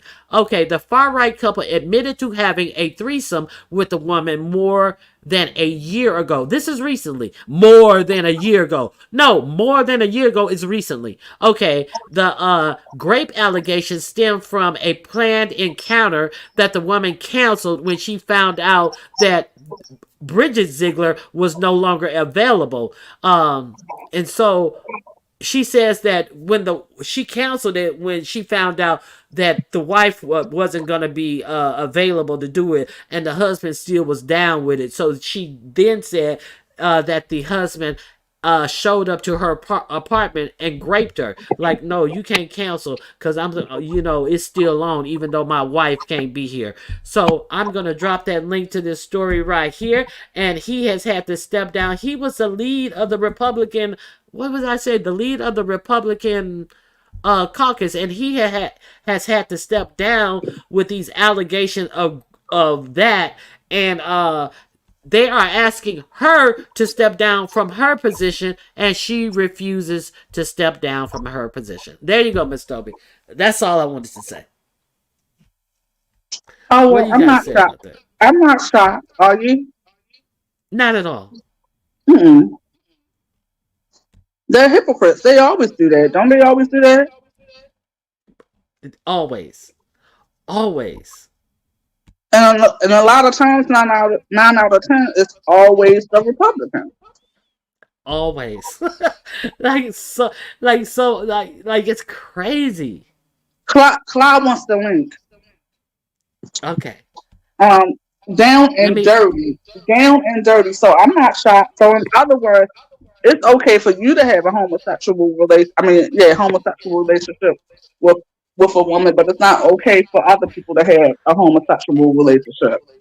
and I'm just looking out for the rights of the children. We want to give parents parental rights, and so that's why we're doing this. But I'm looking out for your children. But my children, they go to to private school. But I'm affecting this all over the state in people who have less power and less money. I'm inflicting my will upon you because you don't have the type of money to send your kid to private school like me. So I'm just gonna spew my rhetoric and make you live under what I say you should live under. Some dictatorship type shit. And I can do whatever I want to do. Yeah, so yeah. That's one of the things. Toya, I know you have something to say about this. I dropped the link. I want to hear what Toya has to say about this too, since you're here. Uh okay. I don't think the link was for Clyde. I I Wow. absolutely I absolutely agree, Toya. Can you highlight her comment, please? The deviance of the elite. A lot of these conservatives are the biggest freak weirdos and hypocrites. They project so much. They are the ones who are the biggest groomers. Girl. Yeah, so these are some of the things that I wanted to talk to you guys I about. totally You agree. guys, Veronica, Nancy, and I kind of feel bad about this one because this is a Democrat that I'm talking about. Girl, why did my senator in Maryland, one of his aides, was caught having gay sex at the Capitol, I and he saw filmed that it. Oh my lord! twice. Come to find out, it happened twice. Did you know that? I didn't. Oh, Yes, I it didn't know. happened twice. I said, why did it have to be my senator? Okay, somebody's in the back. Hold on, Okay, Miss Toby. 1 second. Yes, girl. And they found us a second tape. I'm putting a banner up. Let me put my banner up. Clyde, It's that's you. it's me. It's me. Hey, right Okay, here. Hey, Miss go Toby. ahead. hi. Let me go on mute. No, Go ahead, finish. Clyde. I'm waiting. I didn't want to interrupt the conversation you all had going. Yeah, but I heard about that senator and that it had happened twice. Toya, that's you. Yes, ma'am. Okay, go ahead. Go ahead, Clyde. You were next. Oh, okay. I just wanted to say, since we're talking about the great state of Florida that Bugs Bunny continues to try to get rid of and stall it off the United States. Listen, your uh your governor says that the new Florida standards teach students that some Black people benefited from slavery because it has taught useful skills. Mm-hmm. Then I wanted to go to the women you were talking about, Ronnie Q. Um, what did you say? The group of the women. What was the group's name? Moms for Liberty. Moms for Liberty. Yeah, we don't play with nothing called liberty. And we don't play with women that call themselves Southern Belles. And I just wanted to jump in there and say, listen, we, the community, I got my power fist up right now. We do not claim ourselves to be Southern Belles because that was nothing we were allowed to be back in the day. Also, to cover one of the other topics, uh, it is teaching, and I'm not sure if anyone has gone through Williamsburg and taken that tour. Mm-mm. When you get a Mm-mm. chance to take a look at the brochures and the leaflets, they don't list our people as being brought here against our will. I think I can't remember how it's worded, but it's something like indentured servants or something like Eh, that. This little yeah, funky play on words. but you see, the white people were brought over from England as indentured servants. We were not brought over as indentured servants. And they had one history book that actually a mother found, was reading her, helping her kid with her homework. And one history book said that we were immigrants. Exactly. Oh yeah, Yep. Go ahead. absolutely. Go ahead. Because Go the ahead. thing about it was the colonizers brought the Irish and others over, and they were able to work. I think it was like 3 years. They were provided clothing, and then they were given their freedom, and then they were able Mm-hmm. to choose their land and go live and blah blah blah. All the things that we weren't allowed. And I just kind of wanted to touch. Also, I'm trying to hit all the topics that you all hit. Some of the books that were banned in Collier County, which we're speaking about Florida here. Judy Blume, Orson Scott Card, Stephen Shabosky, Mary Higgins Clark, Arthur Mm. C. Clarke, Pat Conroy, Janet Evanovich, Neil Gaiman, John Green, John Grisham, Ellen Hopkins, Khalid Hosseini, Sue Moyd Kidd, Stephen King, Barbara Kingsolver, Dean Koontz, David Levithan, Patricia McCormick, Toni Morrison, Joyce Carol Oates, James Patterson, Ashley Hope Perez, Jodi Picoult, Anna Quindlen, Nora Roberts, Tom Robbins, Ann Rice, John Updike, and Ibi Zoboy. Now that's just one county. That's just one county. And it's like really, it's really overt, and it's really like trying to tap down anything that is going to help our future progress, because they want to act like all of these things never happen, and they want to rule over a certain class of people, and they feel that black people are always in that class of people who is less than them. Okay, is that it you got to add right now, Clyde? Oh, I'm done. I just want to jump in there and say the 4 books by Toni Morrison includes Beloved, Song of Solomon, Sula, The Bluest Eye, and then the ones by Ernest Hemingway. I know we ain't fighting for him, but I'm just saying, For Whom the Bell Tolls, in our time, the sun also rises. And the reason I named that off is because we've all had to read that. We've all had projects to come from that, and it does help to grow our minds when we were younger and help to expand. Now you did say Judy Bloom on that Judy, list. So yeah. are you is that book that I was talking about on that list? Who's your author? You Judy talking about Judy Bloom. Blume? Yeah, Judy Blume was on this list. Let me see. I loved her. I used to read her when I was a kid. Like, Judy hello. Blume was the first one. Who wrote Judy? Huh? I'm looking. Who wrote Judy Blume? Okay. It Can you hear me? no, that's the author's name, Judy Bloom. Oh She yeah, Judy did Blume. Judy Hello Blume. Mark The Hello. Are first you list I there? gave you. Yes, the Yes. first list I gave you with a list of authors, and Uh-huh. then some of Are you the. there? God is Me it's me, Margaret. Margaret is the Yeah. name of the book. I want to know. I was just wondering if you saw that one on there because we were Yeah, I'm just talking about scrolling. it. I don't see it. If I find it, I'll put Okay. it in the back chat. And Dean Koontz, I love his book. And well, Dean Koontz, he's like a mystery writer. Like Dean Koontz, like really? They don't want anybody to read Stephen Stephen. King, girl. Oh, can I also jump in here and tell you? Um, I'm looking at how Stella got her groove back, waiting to excel. Terry McMillan, Terry McMillan. What? Forrest Gump. Space Odyssey. So these are the actual books that the movies Super spun fudge. I off love that of. book. The Handmaid's Right. Tale. Wow. It's over what the three. It's over country's turning into. 300. And this article was Mm-hmm. written. Let's see. This article was Tell written us in who it is. November of this year, and that was over 300 titles. So I'm pretty sure, give him a holiday break when he can think about something, child. He can add more. Listen, where are my people in Florida? You all should be able to make some things happen because, listen, the other half of the population is let's see, what's the political correct term? Listen, they don't have paperwork. Let's say it that way. Yeah, undocumented. Mm-hmm. But you Now also have, listen, but it, but you also have a high population of Cubans there that live in Florida, and quite frankly, some of them don't even view themselves as people of color. Some of them really think themselves that they're white. yeah, Correct. I'll shut up. Fl- Correct. That's a Florida, that's a whole nother Florida story. Cubans, they identify as white. They act as if they are better than blacks. I've lived in Miami.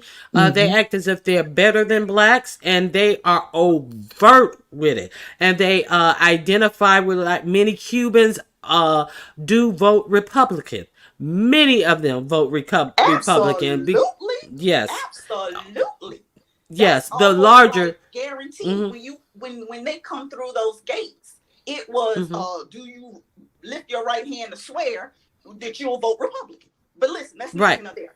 The point right. being is that because there are so many people who are allowed to vote, you understand what I'm saying? Um, Even though the population is greater than that particular number, they meaning Floridians should be able to make some stuff happen and pop over there. Listen, this man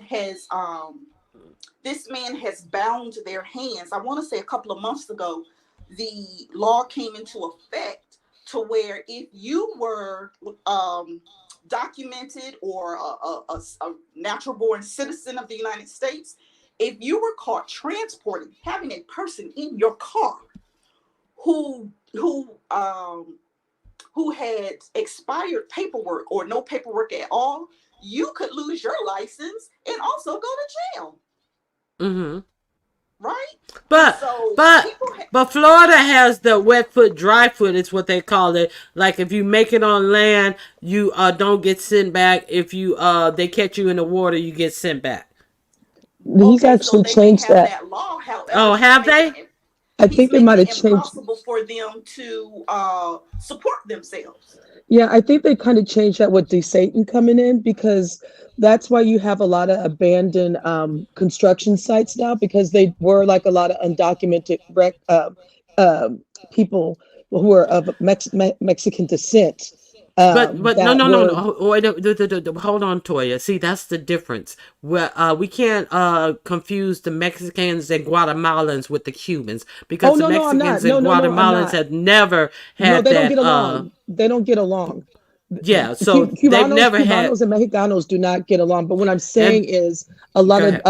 they uh basically just Satan pushed a lot of the migrant workers out who were Mexicano because Right, of his new laws. And so right. now a lot of the that's why Florida is hurting in that realm as well. Because the Mm-hmm. migrant workers said, F this, we're going someplace else then, and left all the Yep. construction sites.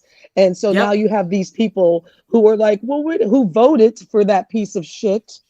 Mm-hmm. And now who are like, well, wait a minute, my project is turned upside down because I don't have any people to work and I That is can't true. exploit anybody anymore. And so, like, yeah, the Satan has kind of changed that. Sorry, I didn't mean to interrupt, but go ahead. That's Sorry. very true. And let me tell you, like, what PDP says, many middle class Mexican also consider themselves to be white. I'm telling you, California is Yeah. turning into the same thing that Florida is, Yeah. because Mhm. Exactly. they allowed the change in the law in, like, working for like county facilities, working for public facilities, that it would be you must be bilingual. See, that's the thing, the key that turned that in California, in my estimation, because black people could no longer work like where you didn't have to have a college degree, but you could still have a good job, and they closed the door to a lot of black people because they demanded that you must be bilingual. And that's how Mexican Americans got a foothold in all these jobs where they could earn a middle class living. And California is one of the most expensive places to live, and like in 10 or 15 years they buy a house somewhere and it's worth 8 to 9 times more than what they bought it for. So they are definitely on a steady footing. And also when they come over, they would sleep. I remember when we were young, we would like make fun that it was like so many of them living in houses. But when they move out of their house, they are buying another house. They support each other until the other one gets on their feet. And when they move apart from each other, they are buying their own house. It's like totally different, and California is really becoming the new Miami, because it these those Mexicans are becoming as racist as the Cubans, in my opinion. But I I want Monica, to. totally agree. uh, Yeah. Monica, you're absolutely right about they support each other because when I was in college, I, the area I lived in, we started to get a lot of Mexicans in the area where I was in college and where I worked at. So I worked at a grocery store during college. Let me tell you something. They all lived in one apartment. Some of them would live in one apartment, but when they came to the grocery store, they all came together all as one. They all gave each other money towards the groceries and everything. And a lot of them end up, yeah, they lived in like one apartment with 10 or 15 people in a 2 bedroom apartment, and they all worked together and they all put all the money together. That's true. And see, and that's one thing about other races of people, like Asian Americans, like people from different areas of Central America. Like you have these Guatemalans coming here, and they let them free on the streets of New York, and they go to the areas where Guatemalans are, and then they take care of each other. They'll give them job, they'll give them a chance. They'll get, we don't do that with each other now, and we Oh, were that's good. best together when we used to do that. They employ their own. They don't employ outsiders and all of that type of stuff. And that is how you get ahead in life. And we have gotten so Can I far removed can, from that. We can I don't want to ask spend. can I ask you a question because we often used to ask this question when I was in school. Do you think um the segregation made it worse for us? I always say that it made it worse for us. I always say that. I do. I always say that in some ways it's never been separate but equal. But even after segregation, it's still not equal. It's still Yeah. not equal. And I think that we did better when we spent our money with each other, because all the money, the buying power that the black dollar has, and we don't even have a place to spend it with each other. Like in these other cities, like in LA, there are so many areas. Like there's Koreatown, and it's just like nothing. They just spend their money with each other. They have their own grocery stores. They ship in their own types of food and everything. And we have nothing Child, like that. well, I'm gonna tell Nothing Yeah. you, like child. that.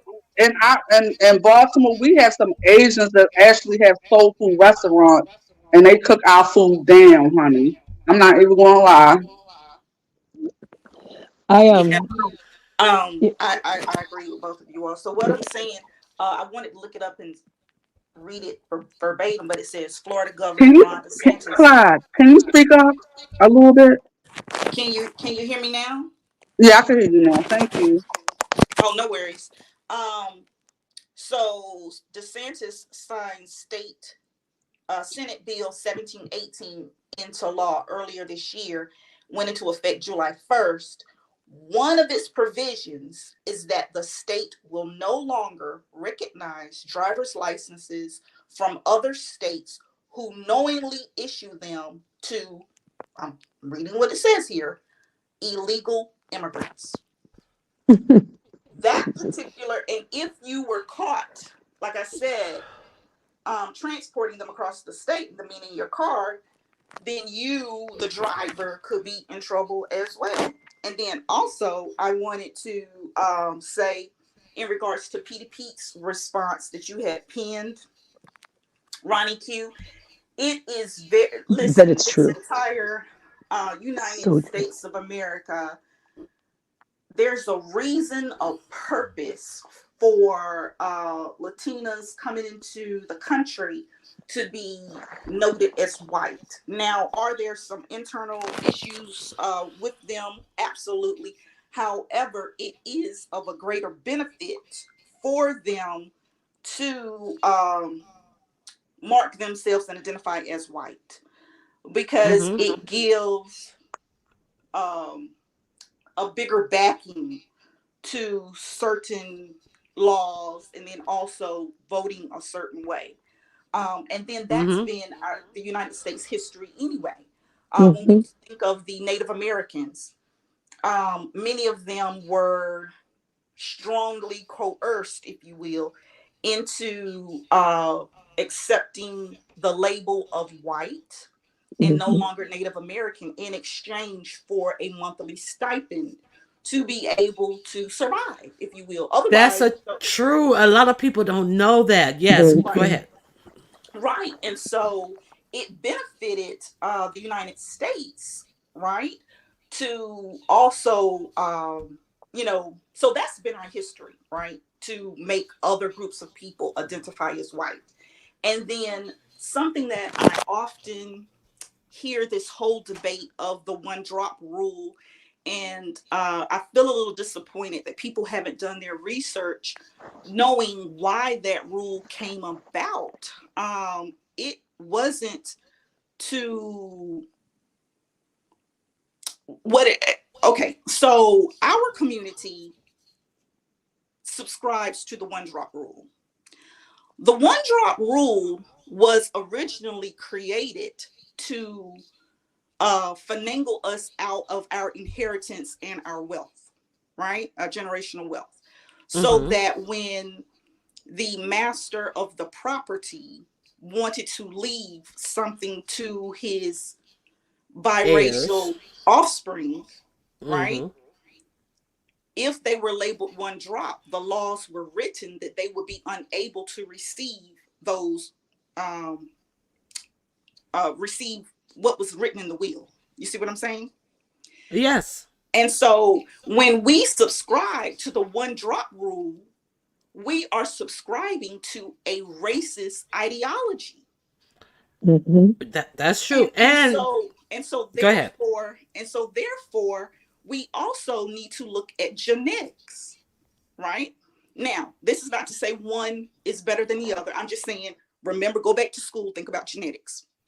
How can, in this example, how can a black man and a white woman produce a black child? It's a They biracial can't. child. They can It's a only biracial produce child. a biracial child. So why would we want to take that child's identity away and label them as black? I Are get you you. okay? I get you. TC, you dropped off. Okay. You preaching facts. You see this lady, Jamie. Except for her under chin, when I clicked on that, she looked just like my mother. My goodness, she like kind of scared me. Go ahead, but go ahead, go ahead. But Clyde, Teaching who today, somebody dropped Clyde. off. Miss Toby, Miss come Toby left. back. Okay, Miss Toby. Well, she must be. Oh, she wrote me a note in the back chat. Clyde, you are definitely preaching to the choir today. All right. Thank you, Miss Toby. I greatly appreciate your comment. Now, Toya, you did not say much today. So, anything else you want to talk about? Any of these topics that we touched on? Oh, I'm intrigued by Clyde, but I wanted to go back to the Moms for Liberty thing that you guys were talking about with the Zieglers. So there's a channel that I'm subscribed to, and I also double check. There's she's a black transgender. Her name is Cat Black, and she did this whole thing about the Zieglers. Those are the weirdos in Florida. And so, what I found out, of course, Bridget Ziegler has no experience in the school with no educational experience in this field, and come to find out, this bitch was a saleswoman at Gucci before this. And I was just like, I'm not surprised, but it's pretty unbelievable. And then on top of that, so some of they've been, they're able to get money because I think they're a 501(c)(3) or something like that, and so they don't have to tell people, let people know who their donors are. Come to find out, one of their donors is I forgot the name of the university. It's in Michigan, but it's a pretty conservative, racist, not surprised, university where they're putting money into these charter schools to teach the 1776, um, which is basically whitewash. It talks about basically what, how we were not slaves, we were more indentured servants and blah, blah, blah, just whitewashing all of history. And so they're trying to bring that curriculum, I can't say that word sometimes. Curriculum. Thank you, Yeah, I curriculum. understand, girl. I understand, um, girl. into the Florida charter schools. But the scary thing is, this is going all over the U.S. So in Virginia, if you guys don't, that's one of the reasons why the governor won in Virginia. What is this? Dinkins, or I'm blanking on his name right now. Dinkins is But right, but I think he goes by DeSantis. But Dinkins is right. Dinkins, yeah, Dinkins in Virginia, I believe is. No, she's talking about in Virginia. I'm talking about in Virginia. I forgot Oh, the Virginia, I'm governor. sorry. Yeah, I totally forgot his name. But so basically, the whole the CRT thing, Mons and Liberty basically came to Virginia, got him in office by all the book banning, and then the anti-critical race theory, which is not taught in elementary or a high school, dumb bastards. And so he won because of Moms of Liberty. That's how much power. Hopefully, this with everything that's going on with the Zieglers will knock them down a little bit. But their influence has been reaching around the United States, where a lot of people are reading not just school boards, but also governorships and Senate races as well. It's even been touched around in my home state of Missouri. So, I mean, and they're actually trying to pull it in some areas here in Cali as well. So, I think people need to realize, as much as I don't like, I'm pretty pissed off at the Democratic Party right now, but I have no choice because I would never vote on that racist side of the field, though I have a lot of issues with the racist side of the Democratic Party. But with the elections coming up, they are going to they're they're basically what it's starting to look like is we're going to get into a dictatorship pretty soon, and they've already started with the children. Mm-hmm. And also going back to the whole Florida thing now, uh, they they just recently found out that the kids are suffering, because they're not learning anything, and their scores have dropped. Well, duh, Youngkin, thank you very much, Governor Youngkin, thank you. Um, and now you have a lot of parents. 40% of Floridian parents are thinking about leaving the state because of they're so fearful of their children's education in public school. So And not surprised. look at how many teachers have left teaching in Florida. There is Yes. has been a mass exodus of teachers because they are scared they are really scared that they are going to come in and arrest them for them putting something in their their studies or something, and because it's so extreme. Go ahead, Toya. And then there was also, and this is funny because they took he's a famous Afro Latino baseball player. I think he's Cubano. His name is slipping, but he had his autobiography, which was in the elementary schools. They took that autobiography out because, of course, because he's Afro Latino, meaning he's just black and speaks Spanish. And Mm-hmm. the Cubanos got pissed because of them taking. So everything is looking like it's backfiring. They didn't realize you guys voted this way. This is going to affect you too. And it Yeah. always comes full circle That that way. recently happened. They just recently took him out within the last month or two or so, right? I remember Yes. something about that. Yeah, you know what baseball player I'm talking about? I please forgive me. I forgot his name. He's a famous Afro Latino baseball player.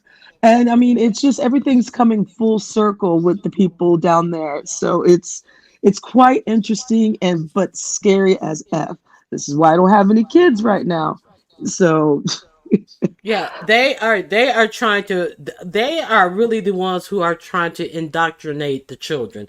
That mhm. is just my opinion, and they are trying to push aside certain races of people and have them in a more role of servitude is Yeah, my Roberto opinion. Clemente, that's his name. Roberto Clemente.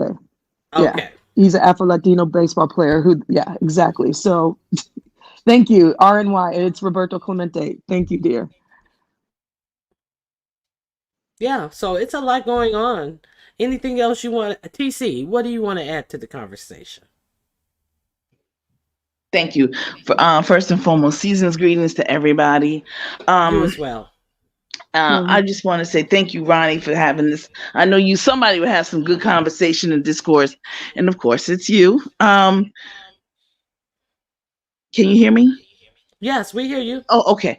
Um, I wanted to say something. Hello, Clyde, and hello to Toya, and Hello, to the dear. chat.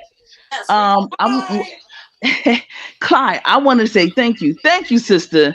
That one drop rule is malarkey. Is disgraceful.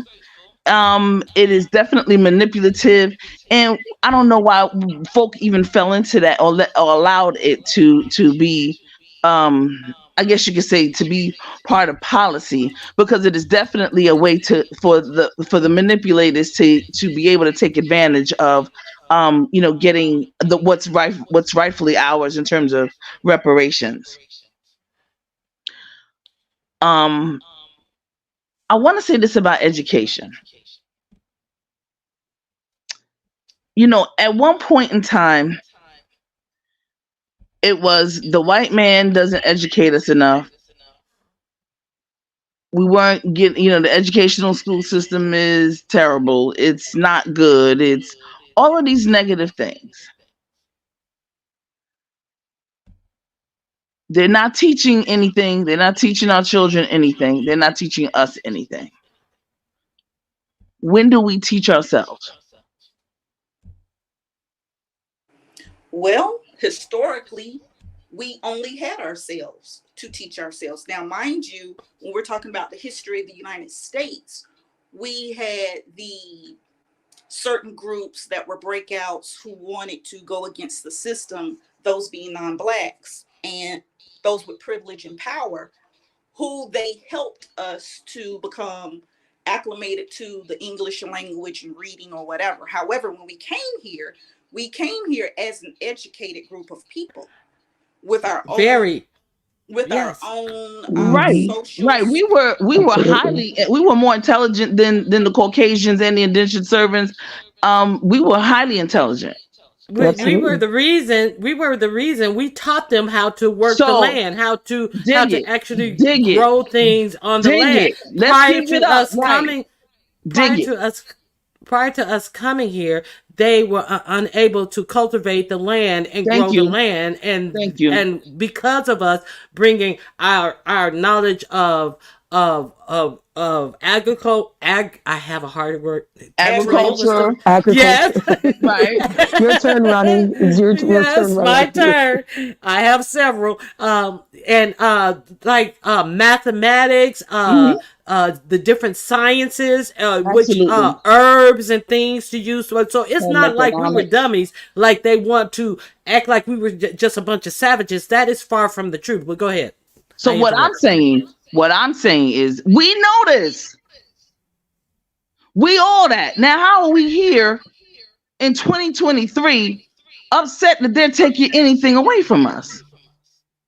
we're They can't here. take anything away from us, because if we were all of that, And I do believe that we are, and I believe that we can regroup ourselves and get ourselves off of our behinds and get ourselves on another track and take this thing, educate ourselves, But re-educate ourselves. No, no, but and this is But see, we kind of touched on this earlier, just even in the breath of saying like black people could be making more money in Hollywood if they supported one another, but it's like I got mine, you get yours type of attitude. So it takes money and it takes will and it takes people who have the education to forego money in the jobs that they have now to Mhm. do to reach out and to forego pay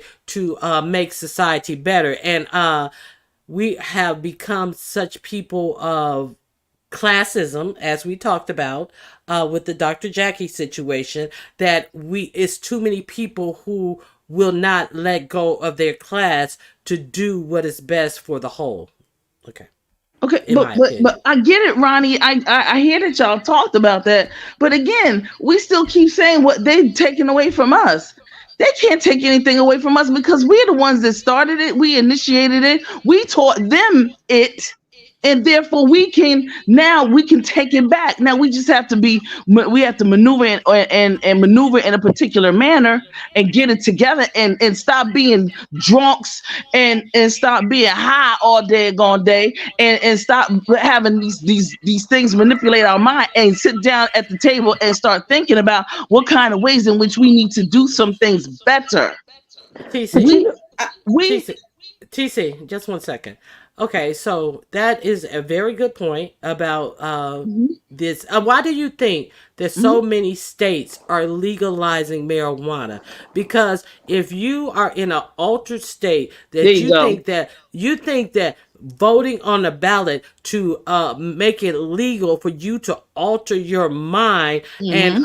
not deal with reality, and you're unable to like a lot of people. Some I know a lot of people who could study and get good grades, being high, but they had their foot in the door. It's like a Hmm. difference than you know what I'm saying. Yes. But this mind altering thing, they want you to alter your reality to soothe yourself, to make it feel like this underclass you're in is okay. They want you to soothe A yourself, permanent, self-soothing. exactly. They want to Go keep ahead. us in you, Ronnie Q, you said it, where they want to keep us in a permanent underclass. It is not by mistake, it is by design that they want to pass this marijuana thing. I'm not with it. I don't like to see my people getting high and all that.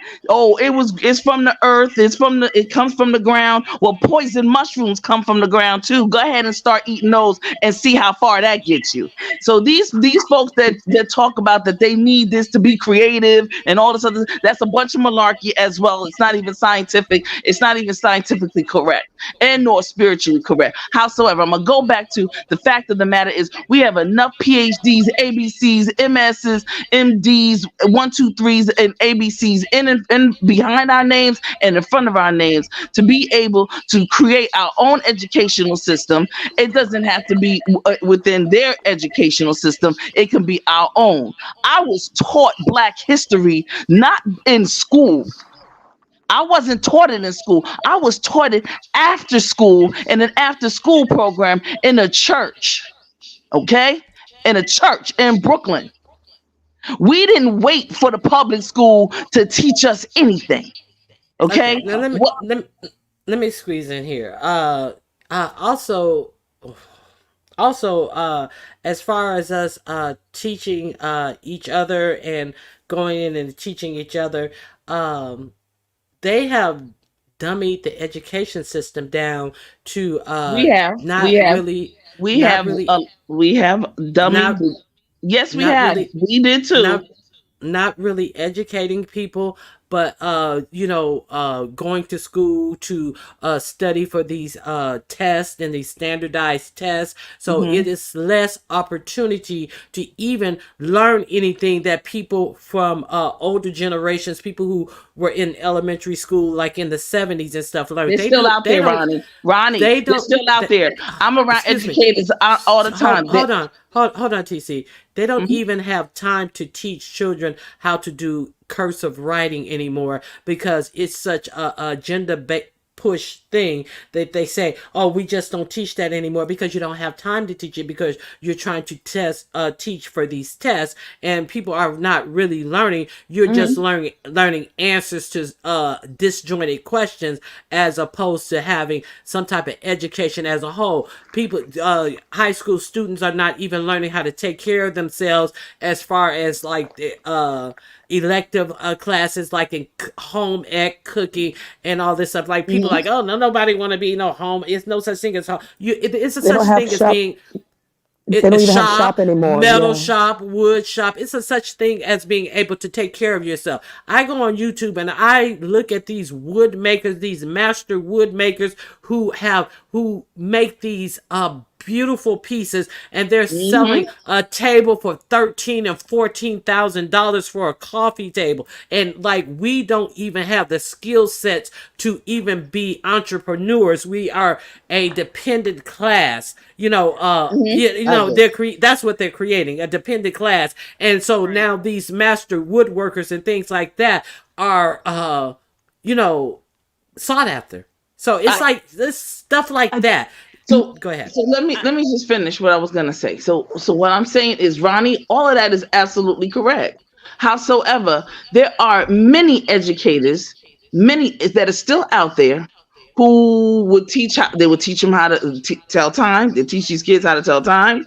Even during COVID, there was a lady that was on my blog. She's an educator. She is 75 now. She's 77 years old, and she's good, look good, walk, get car every 2 daggone years, and she's all that educator. She took the children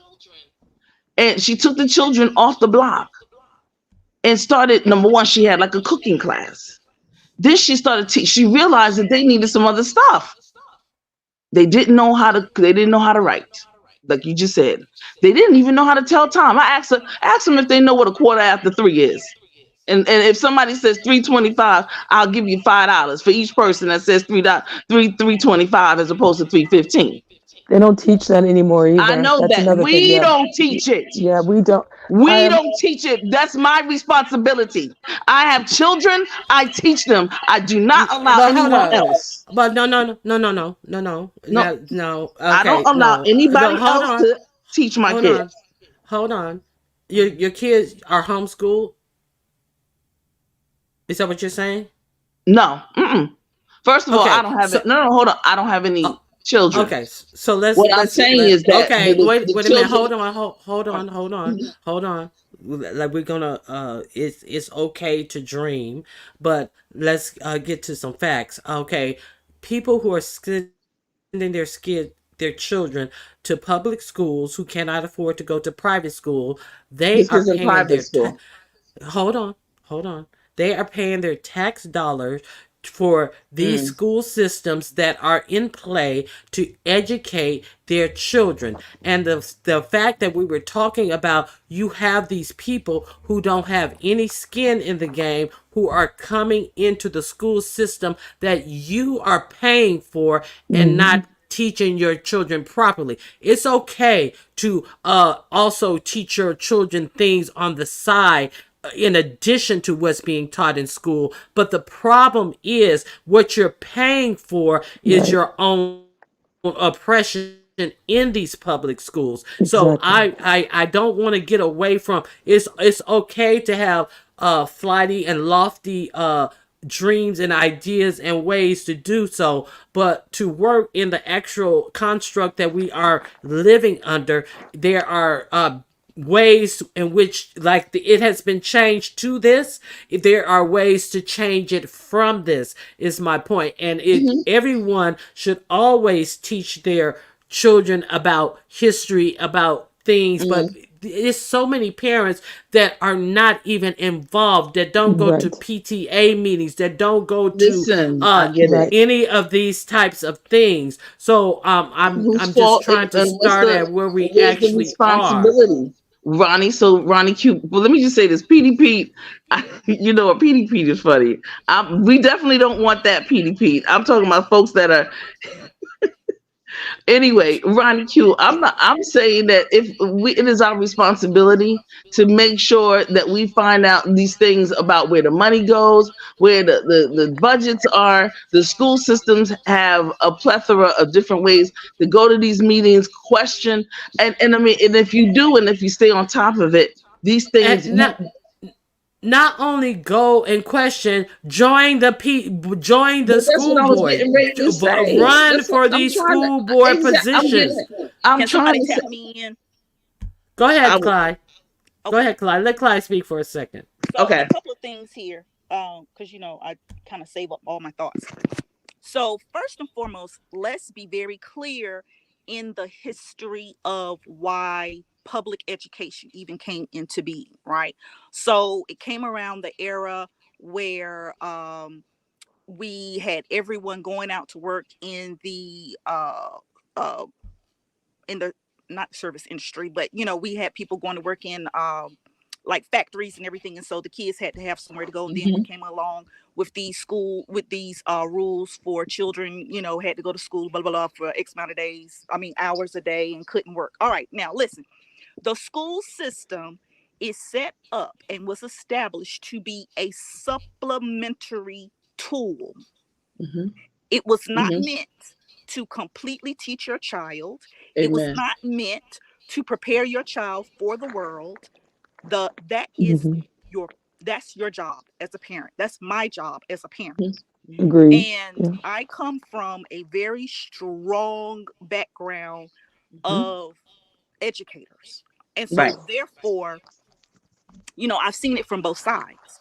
But everything that's lacking, it is up to parents to keep up with, that's no longer being taught. And I'm sorry, I don't want to hear, well, I have to work 12 hours a day, I don't have time.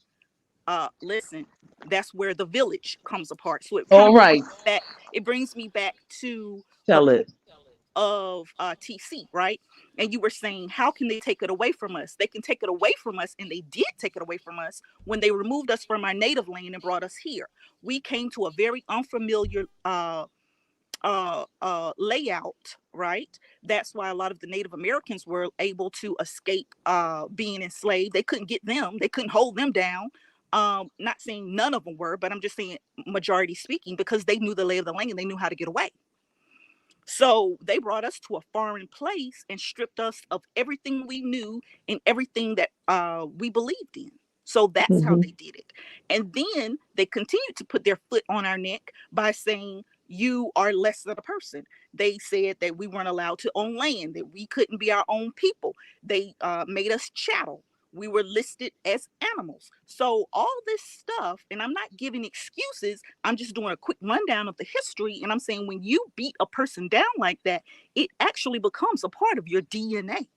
And so therefore now we have all these parents who say, don't talk to my child, don't correct my child. But I'm gonna tell you right now, I'm one of those people where when your child is doing wrong, I come to you and I let you know your child is doing wrong, right?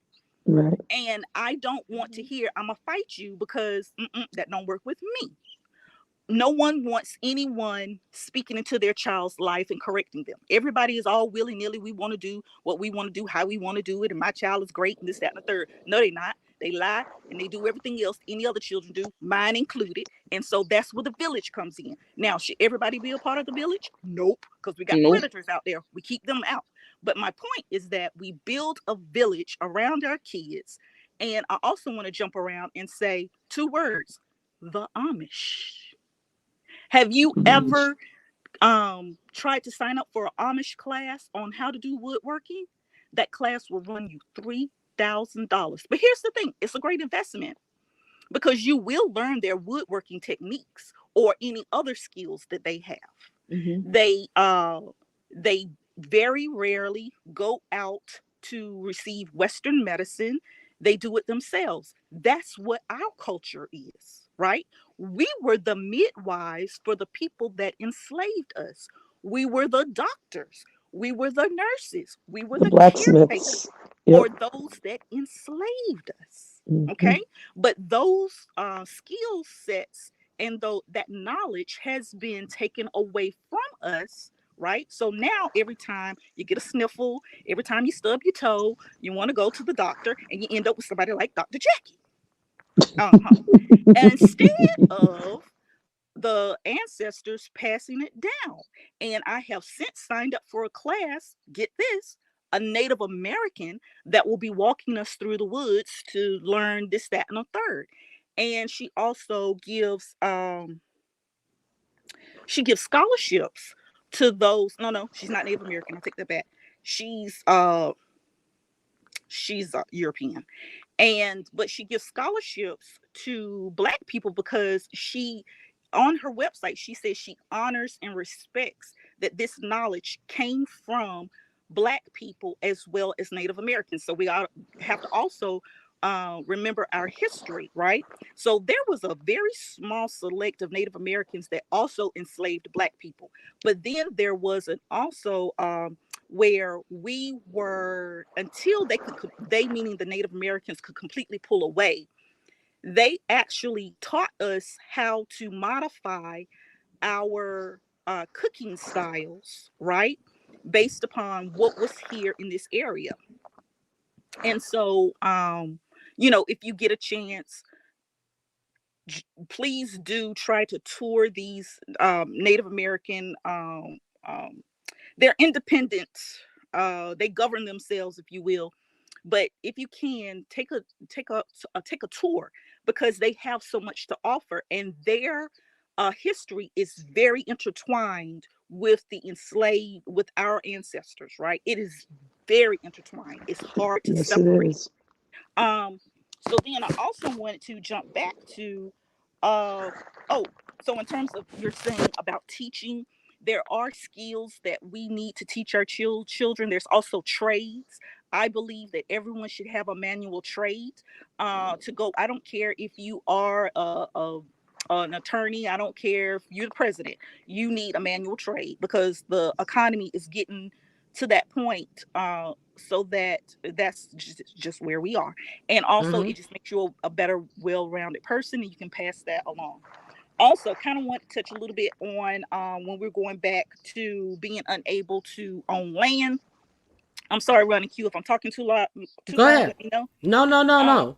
so I'm on this particular website. I mean, this is stuff I knew, but I'm off the top of my head. I'm pulling it from LitHub. It says, while legally many mixed race individuals were considered white in many states at various points of time, socially most whites regarded anyone with any Black ancestry as Black. But what really lay beneath their physical fears were the psychological ones. In order to maintain white supremacy, whiteness had to remain pure. White anxieties about racial mixture were rooted in eugenics. That's where the one drop rule, this is me inserting, making my commentary. Eugenics was the whole point and purpose of the one drop rule. Okay, so now go back to reading. So it says, and scientific racism, both supposing that the white race was the superior race, that physical and mental traits were tied to hereditary, and racial mixing thus not only lowered human quality, but further threatened the survival of white race. Again, do not fall into the one drop rule because you sound ignorant. That's my commentary. Let me finish this. Within the framework, Blackness was considered a contaminant, one poisonous enough to taint and further cripple an entire gene pool. As will become clear, the one drop rule will be critical not only in the defense of the white race, but in the concentration of white power. Okay? So I'm going to just kind of leave it at that. But if you want to look it up, go to LitHub, type in eugenics, or type in one Mm-hmm. drop rule. So again, I remind everyone, let different races of people represent themselves and also be proud of who they are.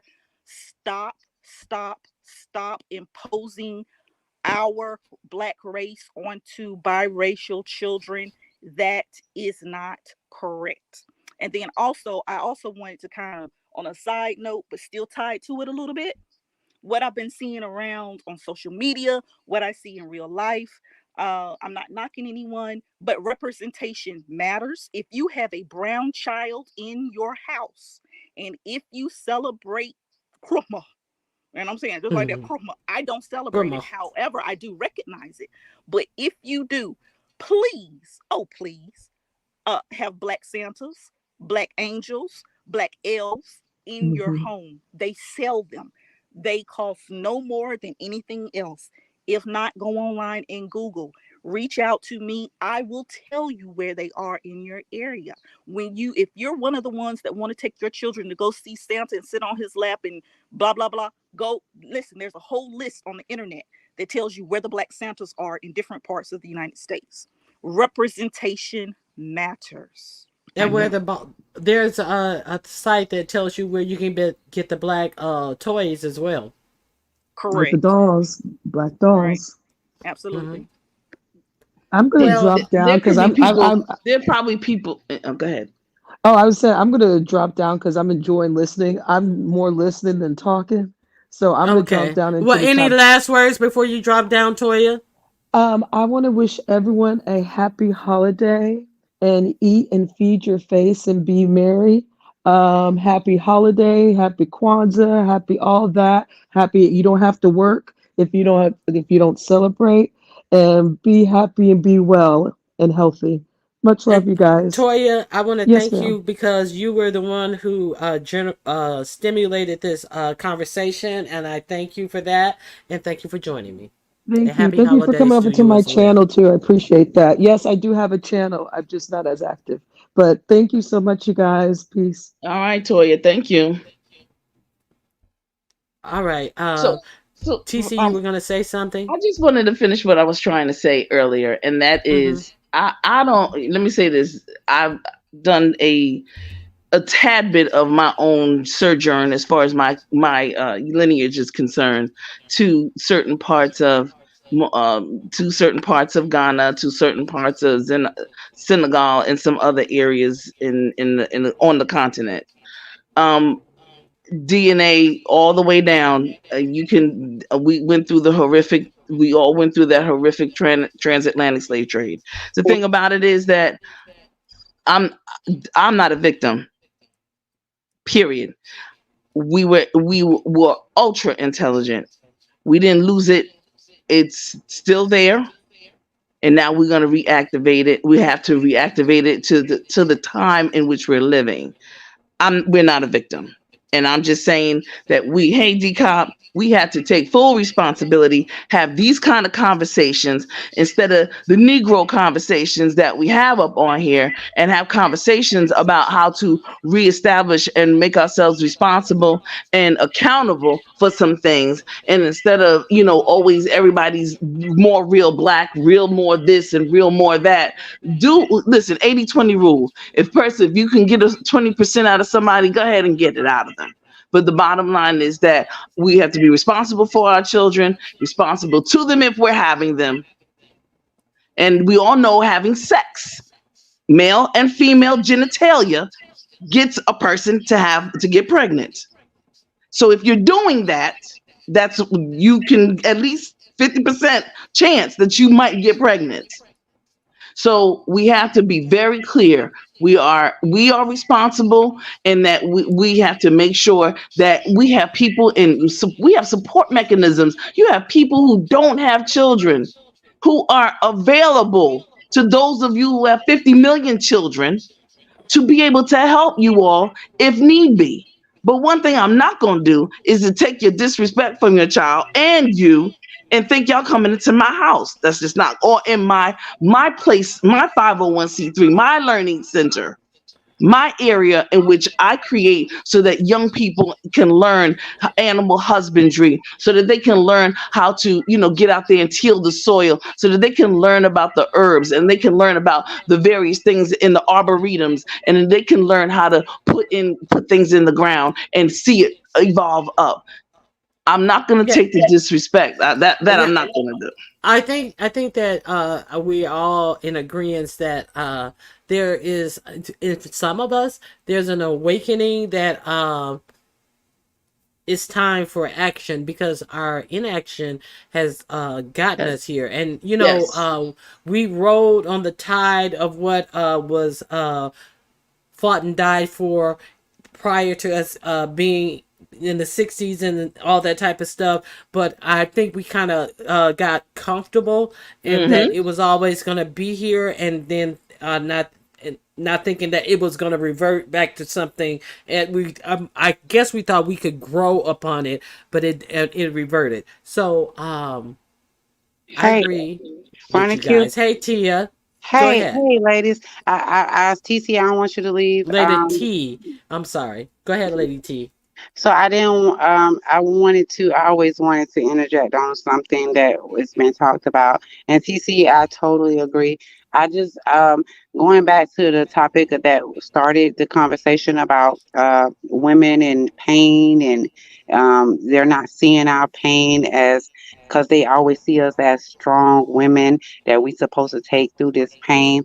I also want to say that it's a lot of black women that just wasn't given that knowledge on the stuff when it came to paying attention to certain stuff. And we can't knock our black women and mothers that was in generations of not knowing on the right way to do things, how we should look at things, and they may have been muttered in the mud of white supremacy because their ancestors and their families may have not known. We still have to teach our people the things that they don't know, and it's so crazy to know that it's a lot of us, a lot of women that just wasn't never taught those things on certain levels of having that peace and understanding of teaching our children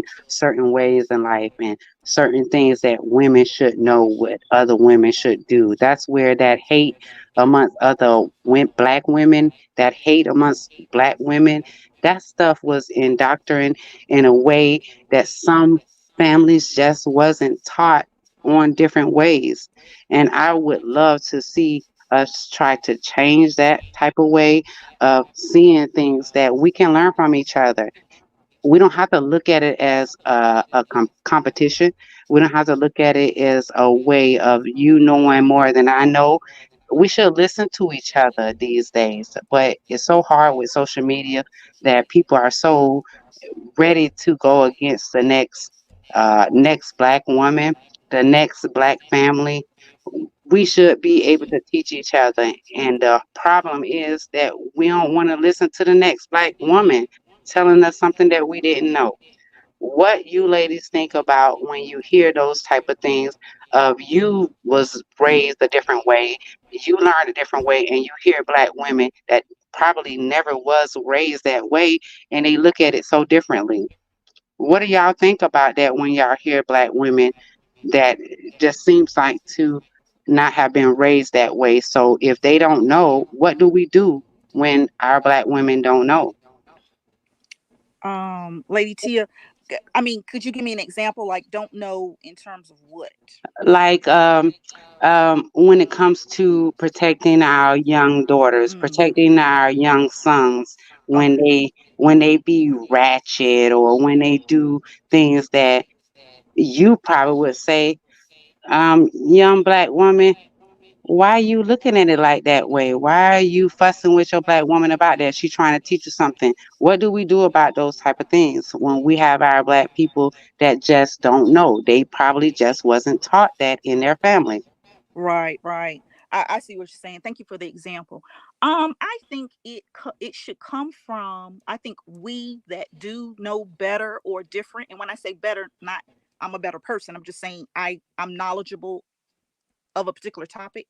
I think it comes in love. Is how you present anything, and hopefully the mother, the or my fellow sister, whether she's a mom or not, or maybe she's a young lady and she's not a mother just yet. Hopefully she would hear, but it should come from role modeling as well as from love and being able to, present the information that in a way that hopefully it would be well received. That because that was the benefit of us being segregated, right?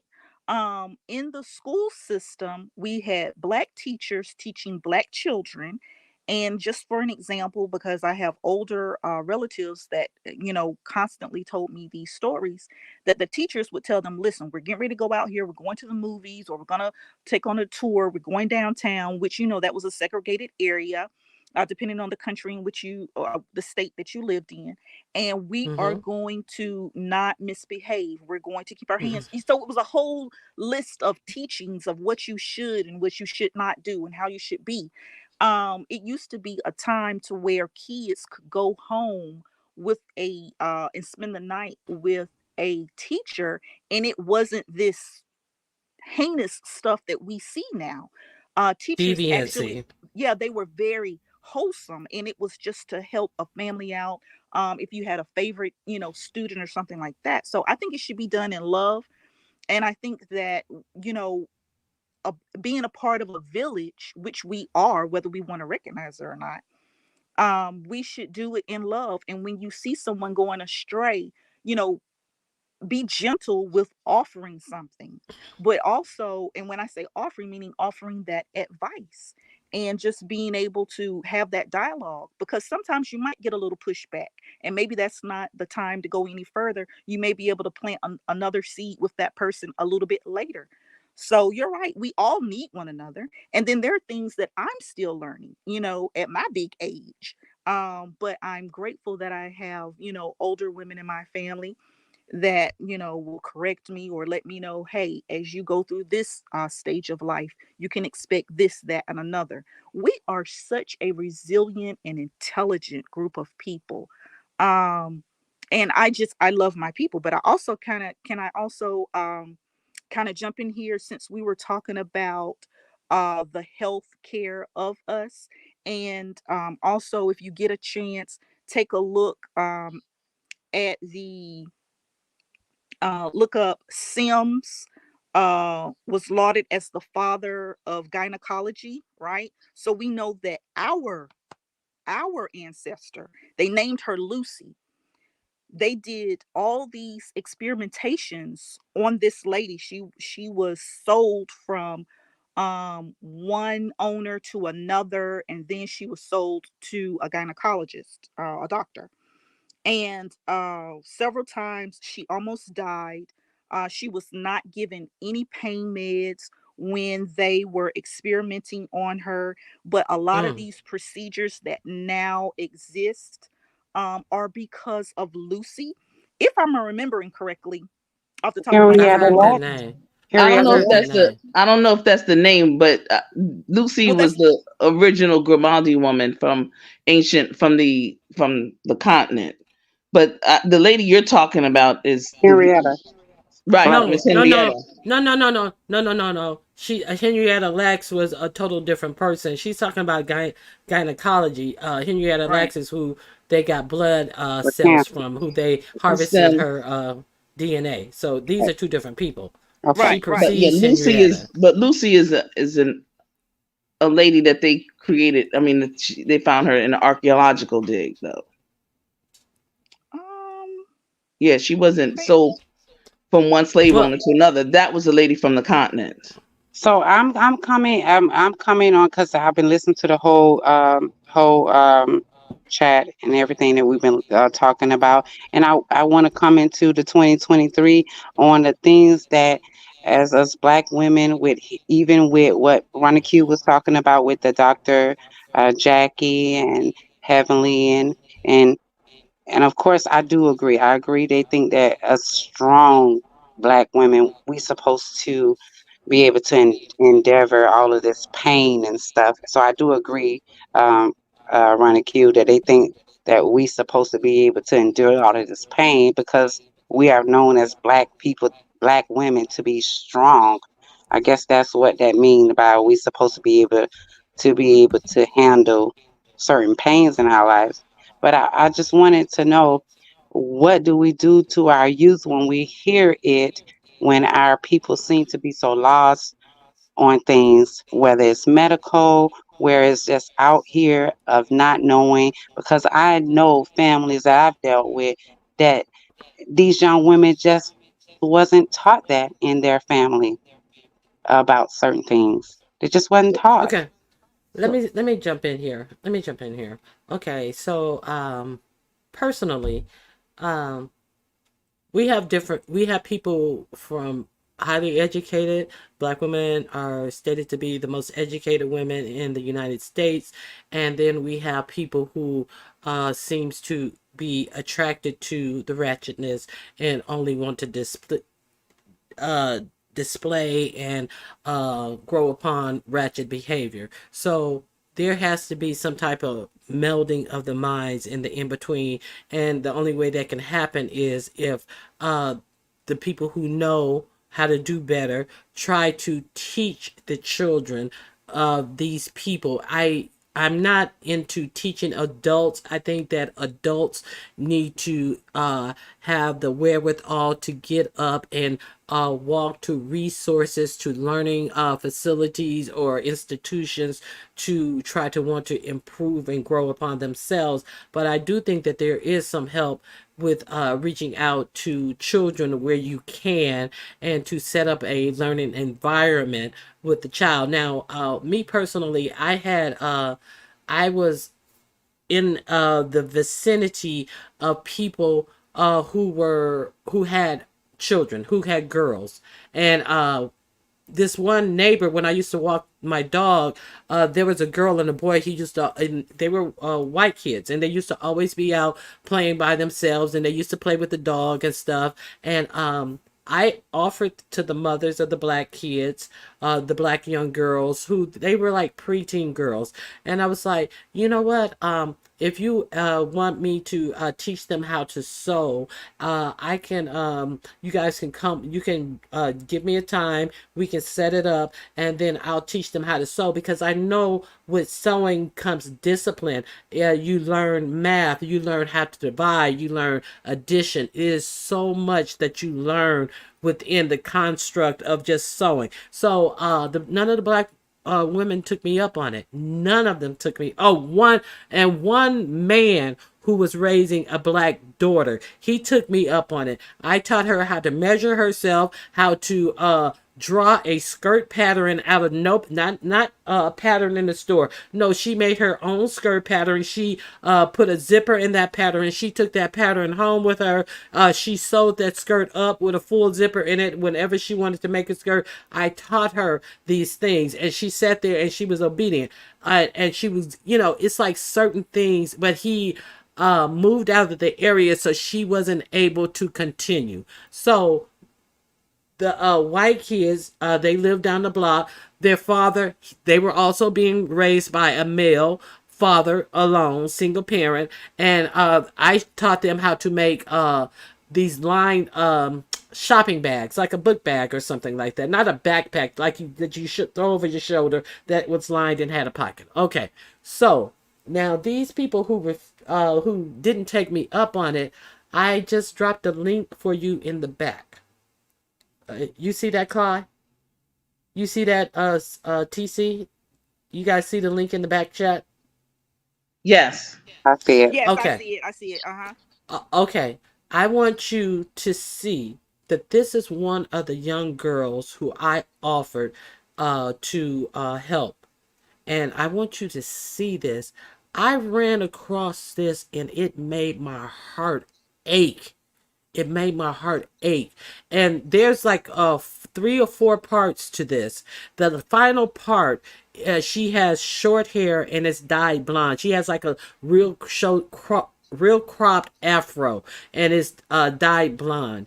And if you listen to her, you can tell what an intelligent girl this is. You can tell how she is so intelligent. I did this thing where I had so many books, and I told her to pick any book that she wanted. And she loved to read and all this type of stuff.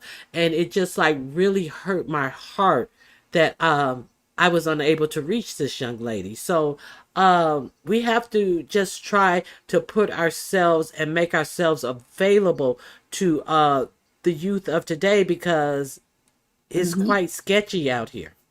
Clyde Agreed. fell off. I agree. I agree, Well, Ron Q. I just We got to wanted to, do our part. Lady Tia, this is the She's thing. You do what you hold on. can. Go ahead. You do what you can, Sorry. and you don't look back, and you keep doing, and you keep doing. And in the event that something happens and you can't reach this group over here, but you reach this group over here, and you okay, you keep on moving. Yeah.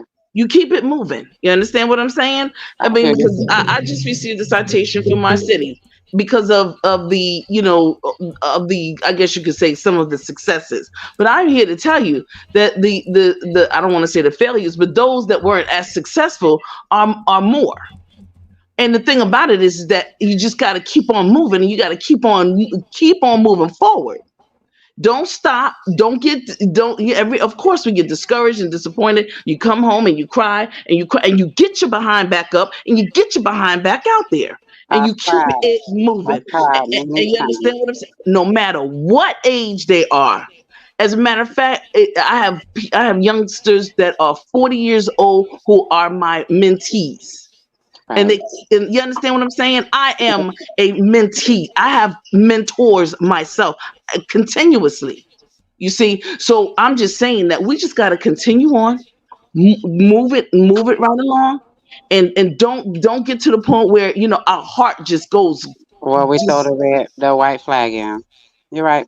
you understand what I'm saying? Never throw that white flag in. I know I came up here in one of these chats one time because there was someone who reached out to me, a very, very, very high influential person, and they liked one of the challenges. It was one of the food challenges, and because she loves that dish herself, because she makes a mean dish herself. She was like, wait a minute. As a matter of fact, it was her son who went to her about it, and her son came to me about it, and she wanted to help out, but only thing she wanted was to give people a certificate. I came up and I asked, and it wasn't received. Okay, moving right along. I don't stop. Yeah. I'm not gonna not help. And just okay, well, TC, that's not this person because they not, but see, I'm gonna ask. Right. I don't ever get discouraged. I'm not gonna ever assume that a person's not ready. They have to make sure, they have to voice that themselves. When they're not, and then if they're not ready, God bless America and let freedom ring. And you keep it moving. Yeah, well, Mm-hmm. Ronnie Q, I just wanted to come up. My phone for to go dead, but I just wanted to come up to add another layer to what the layers that we was getting into. And yeah, There you go. Thank I you, Lady do, Tia. I Good do Thank question. you, feel, Lady Tia. I do Okay. feel, I do feel for our people, Ronnie Q, and I be wanting to have these conversations, and I love that you're having a conversation, and it has went to different avenues, and I love that it does that, and I hope everybody that is here gets something out of it and want to help in some type of way because we can help piece by piece, small bit piece by piece, and we shouldn't give up. Thank you for having me. Happy There you holidays. go. Thank you, Happy Tia. Have a holidays. I good hope you have a great one. Oh, Happy Kwanzaa absolutely. and happy Kuji Chakalia. Yes, Kuji Chakalia. That's my favorite day, girl.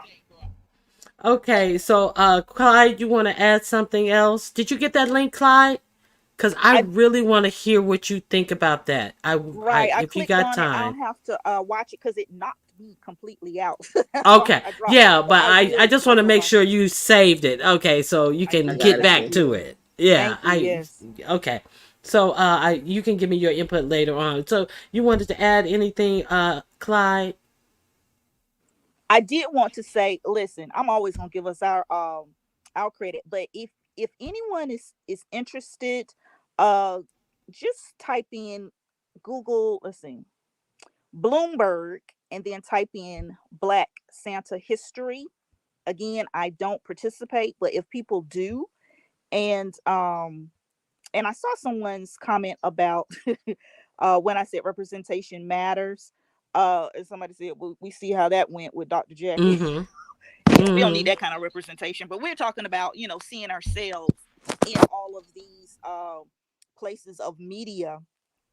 But if you Google that, it kind of gives you a little bit of history, and it will tell you that even going back as far as like maybe like 1773, somewhere back in 1808, um, it speaks of a gentleman being an assistant, right? Making deliveries. He was black. He was a sweeper, a chimney sweeper, and the original concept of Santa Claus was black. Wow. He was black. It isn't what we see now. It isn't, it's just not what we see now. And so, also, watch who you're watching and listening to and allowing your children to listen to, because wasn't it Megan Kelly that said that? Megan Kelly. Yeah, I was just about to say that. Go ahead. Finish your thought. All right, no, go ahead. She said that, just face it, Santa Claus is white. That's what she said. But this Mm-hmm. all started with a in fact, there was a Dutch. I was looking to see what year that was, but there was a Dutch poem that went back to, I want to say, maybe like the 1800s or something like that. And who they were describing is something like center clause, Sinter, maybe clause. I'm not sure, with a K, I believe. I may be a little off with that. But yeah, historically, the man that came down the chimney and brought joy was black hunties out Mm-hmm. I there. see the article. I got it. Mm-hmm. Yeah. Thank you for that information. I'm gonna read this, and I did not know that. I did not know it came from. But and Megan Kelly was just so defiant and like, how dare you guys? Why you guys trying to ruin Christmas? Let's face it. Santa Claus is white, and it was somebody else. Santa Claus is some other fictional character. Mm. Jesus, and Oh, Santa Claus are white. Yes. listen, Mm-hmm. that will take me down a whole nother road, and StreamYard doesn't have enough bandwidth to hold that for me to get off on that soapbox. But here it is. It Mm-hmm. says one poem published in Amsterdam in 1829 told of a black man, that's in quotes, who came riding out of the chimney. His name was Sinterklaas, that's with a K and two A's and an S, but then made clear that this was an imaginary figure. While from around the same time, there are references to a Santa Claus assistant described as an actual black person. So it wasn't until I don't know the year off the top of my head, but I want to say maybe around maybe the 30s or 40s, maybe could have been as late as the 50s, that our our friends the colonizers came along and made a very friendly fat white man responsible for bringing your children joy on December Joy. 25th. Mm-hmm. But that's besides the point. Yeah. I like what Well, PDP says. Oh. okay, so let me get the last. I really thank you guys for coming up here. Such a good conversation that went all different ways. So, uh, Clyde, you have any last words before we leave? Thank you, Ronnie Q, for having such diverse topics here in the beef sector. Thank you for allowing your guests to speak. Thank you to everyone in the beef sector that makes up the beef sector. I'm That's even it. thanking Jeggings. That's his picture right there, my avatar. I made him into a clown. Um, thank I just want to thank you all for bringing your diverse thoughts. That this is a safe place that we can come and speak, and we may not agree, we may not understand. We're learning things. I'm learning things, but it can be a safe place, and it's also a fun place and a learning place. So I just want to thank you all. Uh, Whether you celebrate or don't celebrate, if you have this time off, spend it with your friends, your family, your village, whoever who, if you've created a family of just friends and neighbors, enjoy that as well. Live life to the fullest. And also, please, please have a wonderful rest of the 2023 and into the 2024. Have a wonderful year in life on purpose. All Thank right. you so much, Clyde. I Thank you for appreciate having you me. for coming up, and I hope you have a great Christmas. I mean, great holiday season as well. All right. I really appreciate all the things that you taught me, and I have so many clips back here that I have saved. So have a good one. Thank you, Clyde. Nice talking to you. In honor of Clyde, she did say she had a Picture up of jeggings. TC, any last words? Yeah, yes. And let me just say this. In 2024, let me talk to my Generation X folks. Stop trying to be 20 and 30 and 40 years old. Stop trying to hang out and be like 20 and 30 and 40 and be your age. Mhm. Take full responsibility. Stop allowing these young people to disrespect, and stop doing things with them that will allow them to think that they are in your category, that they can talk to you that way, and that they can because you're smoking and doping with them and drinking Mm-hmm. and doing stinking things. You know what I'm talking about. Generation X. I mean, it's other generations too. I'm talking about Generation X. And if you don't know the years, go Google it and go find out if it fits you. If it doesn't, then blase to the blase. But y'all know what I'm talking about. Okay? It is a Mm-hmm. beautiful thing that Generation X, the way where we are right in the middle. We were here before this so-called technology spun off, so we know how to count. We know how to tell time. We know how to do things with our minds and our brains. Start using them. Okay, that's for Okay. that's for Generation X. I expect to see more from my Generation Xers in 2024. We will not allow any of these youngsters to disrespect. Keep them and they stay in their place. Just like we respected our elders, we stayed in our place. Now we are the elders, some of us. And if you don't think you are, move over to the side and let somebody else be it. Because some people are doing a very raggedy job of being the elders or the matriarchs and or the patriarchs.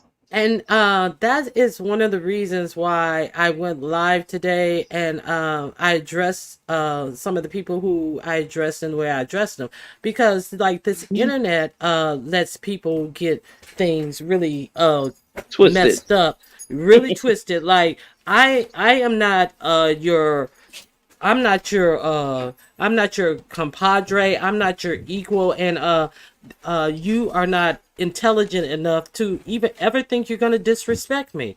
And that's on period. And I hate to make it sound like that, but these people are like really out of hand with it. Mm-hmm. And you hate to act like I'm just gonna act like I know who I am, and I'm gonna act like you better know who I am, or I'm gonna let you know. So it's just like a little bit too much from the unknowing adults around here, walking around here. It's just a little bit too much, and I, I'm done with that. No, I'm done with that.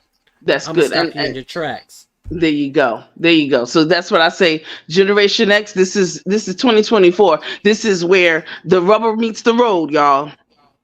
Okay, the die has been cast. Either we make sure that they are handled, or we will get handled. Stop with the pity pat party. The white man did this. Get your behinds up. Stop drinking, smoking, and doping every freaking daggone day, and get out there and do something. Use your brain or the rest of it and the rest of your body for what it is and was intended, for something way more magnificent than to just be looking like you getting old and we're 50. I'm not gonna, this not gonna happen. We're not gonna get that. We're not gonna get old. They like to mention, oh, you old, you do this. Mind your manners, little girl and little boy. Stay in your place. And that's the bottom line. Stay in your place, little boy and little girls. And that's the bottom line. And if Generation X, if you can't get to it, and if you can't be the matriarch and patriarch, step aside. Step aside. I Thank you, Ronnie. definitely agree. Thank you, Ronnie Q. All, All all right, righty. thank you for coming up, and I hope you have a happy holiday as well. I will. And um, I'm gonna see if I can share this screen on my way out. I thank you all for coming out and joining the live with me. I had a great time, and I want to know if you guys, I don't know if you guys are going to be able to hear this. Put a 1 into the chat if you can hear this. Let me see.